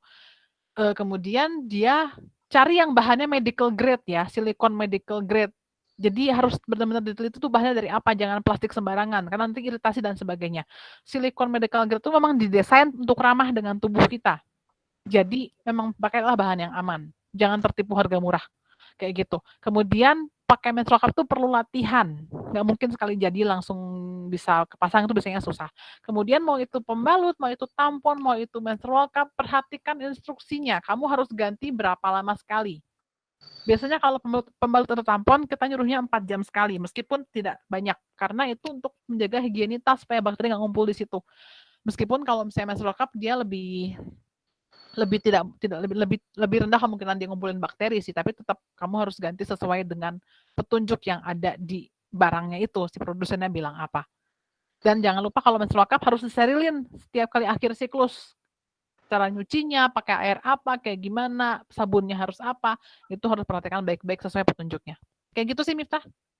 Oke, baik, luar biasa sekali. Nah, ini mungkin langsung aja beberapa pertanyaan yang tadi udah cukup menumpuk juga.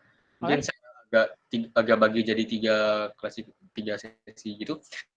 Nah, tadi ini pertama mungkin mengenai soal menstruasi dan hormon dari betina. Jika siklus menstruasi tidak reguler, bahkan sampai telat 4 bulan, apakah itu siklus hormon yang masih dapat dikatakan normal? Kalau kamu punya Yang masalah, punya jadi menstruasi itu kan memang sangat dipengaruhi siklus hormonal. Siklus hormonal itu bisa banyak faktornya, stres bisa ngaruh, banyak hal yang kompleks yang bisa mempengaruhi. Tapi kalau kamu merasa bahwa siklus menstruasimu 3 bulan atau lebih berturut-turut nggak benar terus, kamu konsultasi dengan dokter. Oke. Itu aja biar gampang. Nggak usah memikirkan itu sebabnya apa, konsultasi dulu. Makanya penting banget buat kita perempuan ngitung kita hari pertama menstruasi tiap bulan tuh kayak gimana. Punya diary atau kalender khusus untuk ngitung. Bukan cuma tanggalnya, tapi perdarahannya berapa banyak. Kemudian ada nyeri atau enggak, ada yang lain-lain, ada gejalanya segala macam. Itu biasanya kalau pakai aplikasi-aplikasi tuh udah ada semua buat ngisinya. Penting bukan cuma untuk supaya kita tidak hamil ya, bukan cuma itu, tapi karena kita bisa lihat siklus kita reguler atau enggak. Kayak gitu. Biasanya angkanya 3 bulan berturut-turut kayak nggak bener, udah konsultasi aja. Nah, ini masih terkait dengan hormon. Mm-mm. Mengenai penggunaan morning after pills dan pil KB memiliki kandungan hormon, bagaimana reaksi dari pil tersebut dengan hormon yang secara natural diproduksi perempuan? Kalau pil KB atau semua jenis KB hormonal lainnya, intinya sebetulnya kalau tadi kan kita lihat bahwa hormon cewek itu kan tiap bulan ada yang naik, ada yang turun, ada yang naik, ada yang turun kan. Ada dinamikanya, yang ini naik, yang ini turun, dan sebagainya. Intinya adalah, terus kita tadi lihat, kita lihat di bagian yang tadi ada otak, hipofisis, organ seksual, itu kan dia butuh sinyal-sinyal ya, untuk ini menghasilkan ini. Nah, kita lihat ada panahnya tuh kan yang negatif yang di sebelah kiri. Kalau misalnya hormon seksualnya sudah cukup banyak, dia ngasih sinyal negatif ke atas untuk bilang stop dulu triggernya. Kayak gitu. Nah, pada intinya sebetulnya kerja semua KB hormonal adalah bikin si siklus naik turun kayak gunung dan lembah itu nggak ada. Jadi dia jadi flat. Dia jadi flat, kemudian karena kita suplai hormon dari luar, dia membuat sinyal negatif itu tadi menghalangi si trigger-trigger alamiah dari otak dan hipofisis supaya tetap menjaga flat. Karena dia flat, tidak ada yang namanya dia tidak bisa ovulasi. Karena kan tadi ovulasi perlu ada yang naik, ada yang turun dan sebagainya kan. Itu yang dia cegah. Jadi KB hormonal itu semuanya fungsinya seperti itu.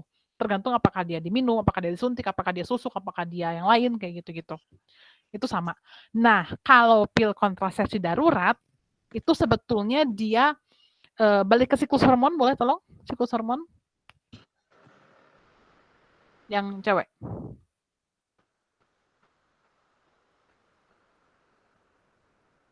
Lagi? Ya benar, yang cewek. Bukan. Maju deh kayaknya. Enggak, maju. Siklus hormon perempuan. Nah, bukan, sorry. Maju lagi. Nah ini ya, oke. Kita lihat bahwa yang memicu ovulasi adalah dropnya hormon estrogen dan bentar aku lihat dulu. Ya, adalah pokoknya ada hormon yang drop, kemudian itu menaikkan si LH-nya, hormon seksnya ngedrop, kemudian estrogen terutama, kemudian dia memicu kenaikan LH-nya ini yang bikin dia ovulasi.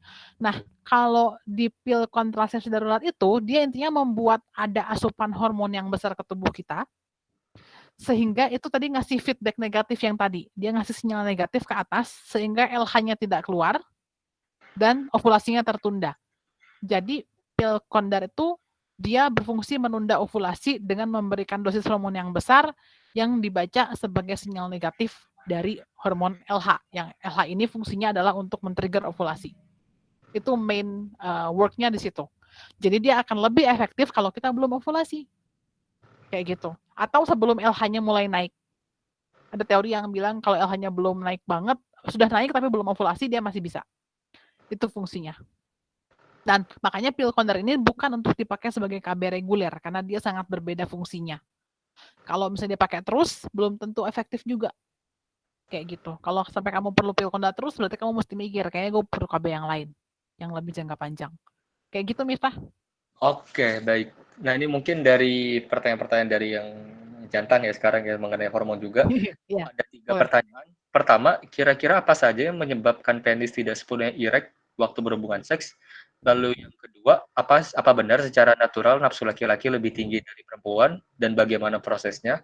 Dan yang ketiga, ada laki-laki dengan pembentukan sperma yang terjadi setiap hari, apakah melakukan masturbasi secara rutin itu baik atau tidak?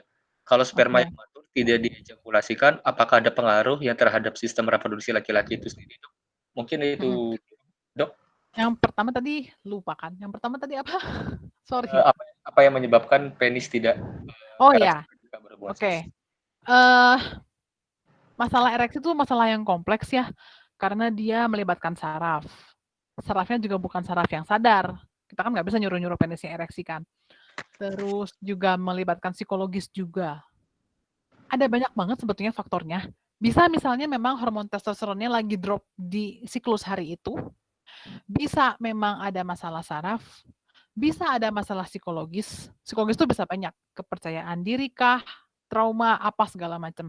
Jadi disfungsi ereksi itu sebetulnya sesuatu yang sangat kompleks karena sebabnya juga kompleks. Jadi kalau misalnya itu sangat mengganggu, mungkin harus konsultasi dengan dokter androlog ya, spesialis andrologi untuk melihat dia ke arah mana sebetulnya masalahnya. Bahkan banyak banget memang kaitannya erat dengan psikologis sih. Kecapean juga bisa bikin kayak gitu atau stres. Lagi kan hormon psikologis kayak gitu. Kalau untuk ereksi. Kalau yang nomor 2 soal nafsu seksual, enggak tuh. Cewek juga sama-sama aja bukan menurut aku, memang penelitiannya juga sama-sama aja ya. Dua-duanya punya seksualitas sendiri, hanya mungkin ekspresinya yang berbeda. Kalau seksualitas laki-laki cenderung lebih ke daerah kelaminnya, berpusat kepada ereksi. Kalau seksualitas perempuan dia lebih diverse. Maksudnya kalau kita terangsang tuh lebih apa ya? Lebih melibatkan seluruh tubuh biasanya. Tapi sebetulnya kalau soal nafsuan siapa sama aja, nggak ada yang lebih tinggi. Tergantung individu juga sih, tergantung individu, sangat-sangat tergantung individu, bukan tergantung jenis kelaminnya. Kayak gitu. Terus yang ketiga soal masturbasi. Pertama, kalau misalnya mungkin teman-teman pernah mimpi basah yang laki-laki, itu sebenarnya sebagai bukti bahwa kalau sperma nggak dikeluarin dengan sengaja, either dia keluar sendiri atau dia diserap oleh tubuh. Jadi nggak harus banget dikeluarkan tuh enggak gitu. Dia tidak akan jadi racun atau apa, nggak akan. Satu. Kedua, masturbasi berbahaya nggak? Masturbasinya sendiri enggak. Kalau kamu lakukan dengan cara yang aman, bersih, tidak pakai alat-alat yang berbahaya, tidak pakai zat-zat kimia yang membuat kamu iritasi, tidak melukai diri sendiri atau orang lain, aman, itu nggak apa-apa. Cuma biasanya masalahnya bukan pada masturbasinya sendiri, tapi pada secara psikologis itu menyebabkan tanda kutip kecanduan atau enggak. Itu bukan kecanduan itu sebenarnya bukan maksudnya kayak heroin putau gitu ya. Tapi intinya kan sebenarnya otak itu tuh bekerjanya secara psikologis dengan sistem reward and punishment ya. Kalau misalnya masturbasi ini membuat kamu terus-menerus kepikiran, nggak bisa enggak, kemudian terus-menerus punya drive secara psikologis untuk masturbasi, dan mengganggu fungsi kamu yang lain, kamu nggak bisa kerja, nggak bisa kuliah, nggak bisa berfungsi dengan baik, nggak punya relasi yang sehat, itu baru masalah. Jadi masalahnya bukan pada masturbasinya secara teknis, maksudnya tubuhnya, tapi state of the mind-nya. Itu sama aja kayak orang nge-game sih. Nge-game terus, kalau misalnya dia jadi candu, mengganggu fungsi yang lain, atau suka makanan manis sampai jadi mengganggu tubuhnya, ya itu yang bermasalah, bukan pada masturbasinya sendiri. Kayak gitu. Oke, nah ini mungkin 2 pertanyaan terakhir nih, Dok. Ya. Pertanyaan ini bakal terkait dengan proses kehamilan tadi, terutama udah menyinggung soal pregnancy tadi. Yang pertama, untuk kecipratan tadi, pregnancy, katanya sperma itu hidupnya nggak bisa sepanjang itu, kalau kena udara luar udah nggak bisa berfungsi. Kenapa dia masih bisa tetap berenang dan membuahi? Itu yang pertama. Lalu yang kedua, soal yang tadi sperma kecepatan, kalau emang terkenanya pas di kolam renang, yang rumor selama ini dibilang bisa Oh hamil, ya. kalau ejakulasi di kolam renang itu bagaimana, Dok? Yang nomor 1, dia kan nggak keluar langsung mati ya. Itu gunanya ada semen, ada cairan semen yang memproteksi dia untuk bertahan. Nggak langsung mati jerk gitu, enggak.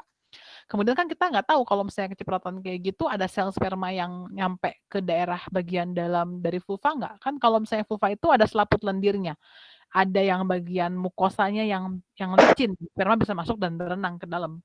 Jadi bisa-bisa aja. Kan bukan dikeluarkan di mana terus dibiarin berapa lama baru dimasukin kan enggak. Itu kita nggak tahu. Satu. Itu ya. Kemudian kalau kolam renang itu hoax. Udah jawabannya itu doang, itu hoax. Karena kan kolam renang ada kaporit juga dan maksudnya nggak segitunya kemampuan berenang dia, makanya si spermanya tuh harus nempel ke vulva baru dia berenang ke dalam. Meskipun kemungkinannya kecil tapi bisa aja. Baik, Kalau baik. kolam renang nggak ya itu hoax. Ya cukup viral ya beberapa bulan ke belakang. Itu memalukan sekali itu. Oke. Nah, sebetulnya pertanyaan-pertanyaan lainnya masih ada dan memang mungkin relevan juga untuk kelas ini. Nah, akan tetapi tentu saja karena keterbatasan waktu juga sekarang udah pukul 5.45 karena kita sebetulnya sampai pukul 5.30 dan tentu saja beberapa pertanyaan-pertanyaan ini yang berkisar seperti di FGM, sunat perempuan tadi, lalu bicara juga soal proses kehamilan, mungkin itu lebih tepat di kelas-kelas selanjutnya. Iya Atau sih, mungkin harusnya nanti dibahas. atau mungkin kalau saya atau teman-teman mau nanya-nanya lebih lanjut kepada Dokter Putri, itu kira-kira boleh nggak, Dok? Dan kalau boleh, bisa lewat mana nih, Dok? Kalau nanti mungkin kalian bisa cek akun Twitter aku aja ya, kalau misalnya kalau menanya kayak gitu kan bisa DM dan sebagainya. Twitter aku di @siputriwidi, @siputriwidi. Itu kalian boleh lihat profilnya, kalau mau nanya boleh DM juga, atau kalau pertanyaannya tidak, misalnya tidak yang butuh privasi, boleh mention juga, aku jawab sebisaku, lewat itu aja mungkin ya. Halo Meta. Halo Dokter Dewi, Dokter Putri. Ya, halo. Halo Meta. Ya, Kayaknya yang tadi kan kita banyak bicara tentang klitoris. Ya. Sebaiknya kayaknya dibahas deh dokter tentang sunat perempuan karena ini memang sangat relevan banget untuk yang tadi sudah dijelaskan gitu. Mungkin Oke. sedikit lagi. Boleh nggak, Miftah? Atau terserah, saya terserah panitia, kalau mau jelasin mah nggak aja. Dokter Putri tidak keberatan. Oke, tapi mungkin sekilas ya, karena saya nggak bawa slide-nya untuk menggambarkannya, harus pakai gambar, tapi sekilas aja. Boleh balik ke vulva, anatomi vulva. Oke. Yang mana ya enaknya? Yang itu aja, yang kiri deh, supaya lebih human. Oke, yang itu. Jadi sunat perempuan itu sebetulnya definisinya sebetulnya mudah. Segala jenis perlukaan atau cedera atau apa, pokoknya perlukaan deh, mau itu ditusuk, dipotong, dibakar, diiris, di apapun yang tidak punya fungsi medis pada genitalia perempuan, itu termasuk sunat perempuan. Itu definisinya itu, biar gampang. Nah, kalau dibilang tipe-tipenya apa, itu banyak. Biasanya kalau WHO membedakannya tuh 4 tipe. Aku agak-agak, semoga ini benar ya, tapi aku agak lupa. Tipe 1, itu dia, tadi kan kita bicara ada hood-nya, kalau klitoris tuh dia ada hood-nya, yang homolognya dengan kulu penis, kalau di laki-laki, itu hood-nya yang diambil. Mau itu sebagian, mau itu seluruhnya diambil. Kemudian dia bisa disertai, sebenarnya aku kayaknya harus ngecek dulu deh daripada aku salah. Sebentar aja. Karena agak lupa detailnya aku. Ya teman-teman, lihat gambar aja.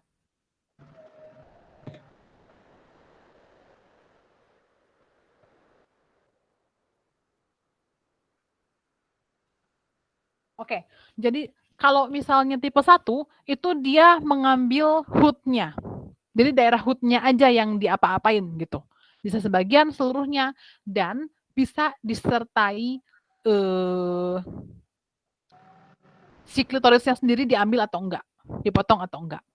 Itu tipe 1. Kalau tipe 2, selain daerah hood, juga daerah labia minoranya diambil atau dilukai atau diiris dan sebagainya. Jadi dia extend lebih ke bawah. Bisa disertai dengan pengambilan klitoris atau tidak. Kalau tipe 3 itu lebih ekstrim lagi. Jadi selain tadi daerah hood dan labia minora, labia mayoranya juga ikut dicederai. Ada juga yang lebih ekstrim, setelah dicederai dia dijahit. Dijahit jadi satu, labia mayoranya untuk disisain lubang kecil doang di bawah buat pipis. Nanti katanya kalau di beberapa kejadian nanti kalau misalnya dia menikah, either itu dibuka lagi atau gimana, saya juga nggak terlalu detail ngebacanya, tapi ada juga yang bilang bahwa dia dibuka dengan penetrasi oleh orang yang menikahi dia dan sebagainya. Itu kalau dia dijahit. Jadi 3 tipe ya. 1, daerah hood-nya aja yang dicederai, bisa dengan atau tanpa membuang klitoris, bisa tipe 2 itu daerah labia minoranya ikut dicederai, bisa dengan atau tanpa mengambil klitorisnya, tipe 3 itu sampai ke labia majora atau juga sekalian dijahit. Itu 3 tipe. Kalau tipe 4, ini yang sebetulnya kalau di Indonesia lebih banyak. Jadi tipe 4 itu adalah segala bentuk perlukaan yang lain terhadap daerah genitalia perempuan tanpa indikasi medis. Misalnya ada yang di apa namanya? Ada yang di tusuk pakai jarum, ada yang diiris sedikit pakai silet, ada yang dicolek sedikit pakai ujung jarum dan sebagainya. Itu sebetulnya pokoknya kalau dia menimbulkan perlukaan tanpa indikasi medis itu termasuknya pesunat perempuan. Itu dimasukin ke tipe 4. Bisa dibakar, bisa di segala macam, ada banyak banget yang kayak gitu-gitu. Kalau di Indonesia biasanya dia yang seringnya tuh dicolek pakai jarum. Kemudian juga ada juga yang diambil sedikit, tipe 1 juga suka ada, diambil hoodnya aja. Kalau yang sampai dibuang klitoris itu lebih jarang, tapi yang sering tuh si hoodnya dia dibuka. Tapi dibuka dengan paksa ya, berarti dengan perlukaan juga, kayak gitu. Nah, masalahnya sunat perempuan ini nggak ada indikasi medisnya, artinya dia tidak punya manfaat apapun untuk perempuannya, bahkan seringkali menyebabkan komplikasi atau efek samping yang lebih besar. Karena semua perlukaan yang tidak ada indikasinya berarti kan dia akan punya bekas di masa depan. Entah itu misalnya fungsi seksualnya terganggu, kemudian juga misalnya dia punya masalah dengan kencing, kemudian juga misalnya dia membentuk jaringan parut di sekitar genitalia yang menghalangi ketika dia melahirkan misalnya, atau menimbulkan rasa nyeri yang berkepanjangan. Trauma psikologis juga, karena bayangkan kamu harus buka kaki di usia anak kecil, kemudian sesuatu dilakukan ke daerah kelamin kamu, itu trauma psikologis juga banyak kayak gitu. Itu sih paling kalau secara singkat sunat perempuan seperti apa. Mungkin kalau lebih lengkapnya akan dibahas di kelas berikutnya ya, karena saya tahu ada kelas-kelas yang lebih kompleks setelahnya. Oke, baik. Oke, gitu ya. Ya, mungkin terima kasih. Oke, sama-sama. Mungkin tadi sudah banyak juga tadi sedikit banyak dijelaskan mengenai FGM atau sunat perempuan itu seperti apa. Dan sebetulnya tadi lebih banyak apa ya, tidak terlalu banyak itu manfaatnya, justru banyak kerugian ya, seperti ada manfaatnya. psikotrauma segala macam, baik itu secara fisik juga menimbulkan berbagai penyakit dan segala macamnya. Nah, mungkin kalau begitu cukup sekian untuk kelas hari ini. Untuk notulensi untuk materi akan dibagikan, akan tetapi sebelumnya mungkin boleh diisi terlebih dahulu form evaluasi yang sudah tertera di kolom chat. Nanti setelah mengisi bakal ada link menuju materinya. Lalu jangan lupa juga minggu depan kita masih akan ada kelas yang berjudul Let's Talk About Puberty, di mana kita di sini bakal mendalami lagi mengenai siklus pubertas itu seperti apa bagi laki-laki dan perempuan, lalu dampak secara fisik dan emosional apa, bersama Bu Made yang kebetulan hari ini bersama kita juga. Beliau ini merupakan seorang konsultan dan fasilitator program remaja dan KTP Kemenkes Republik Indonesia dan konselor di Puskesmas Pasar Minggu Kecamatan DKI Jakarta. Nah, nanti minggu depan kita bakal bersama beliau, bersama Bu Made, mempelajari mengenai pubertas. Mungkin dari saya, kami dari tim Intercourse dan peserta juga tentunya mengucapkan terima kasih banyak sekali kepada Dr. Widi atas sumbangan ilmunya yang sangat bermanfaat ini, yang jarang-jarang sekali kita dapati. Dan jangan lupa juga kalau misalnya teman-teman masih belum puas, masih pengen bertanya-tanya lagi, tadi Dr. Widi juga sudah mempersilakan untuk bertanya langsung di akun Twitternya @siputriwidi tadi ya. Oke, mungkin kalau gitu cukup sekian dari saya. Terima kasih, sampai jumpa di kelas selanjutnya. Terima kasih semuanya.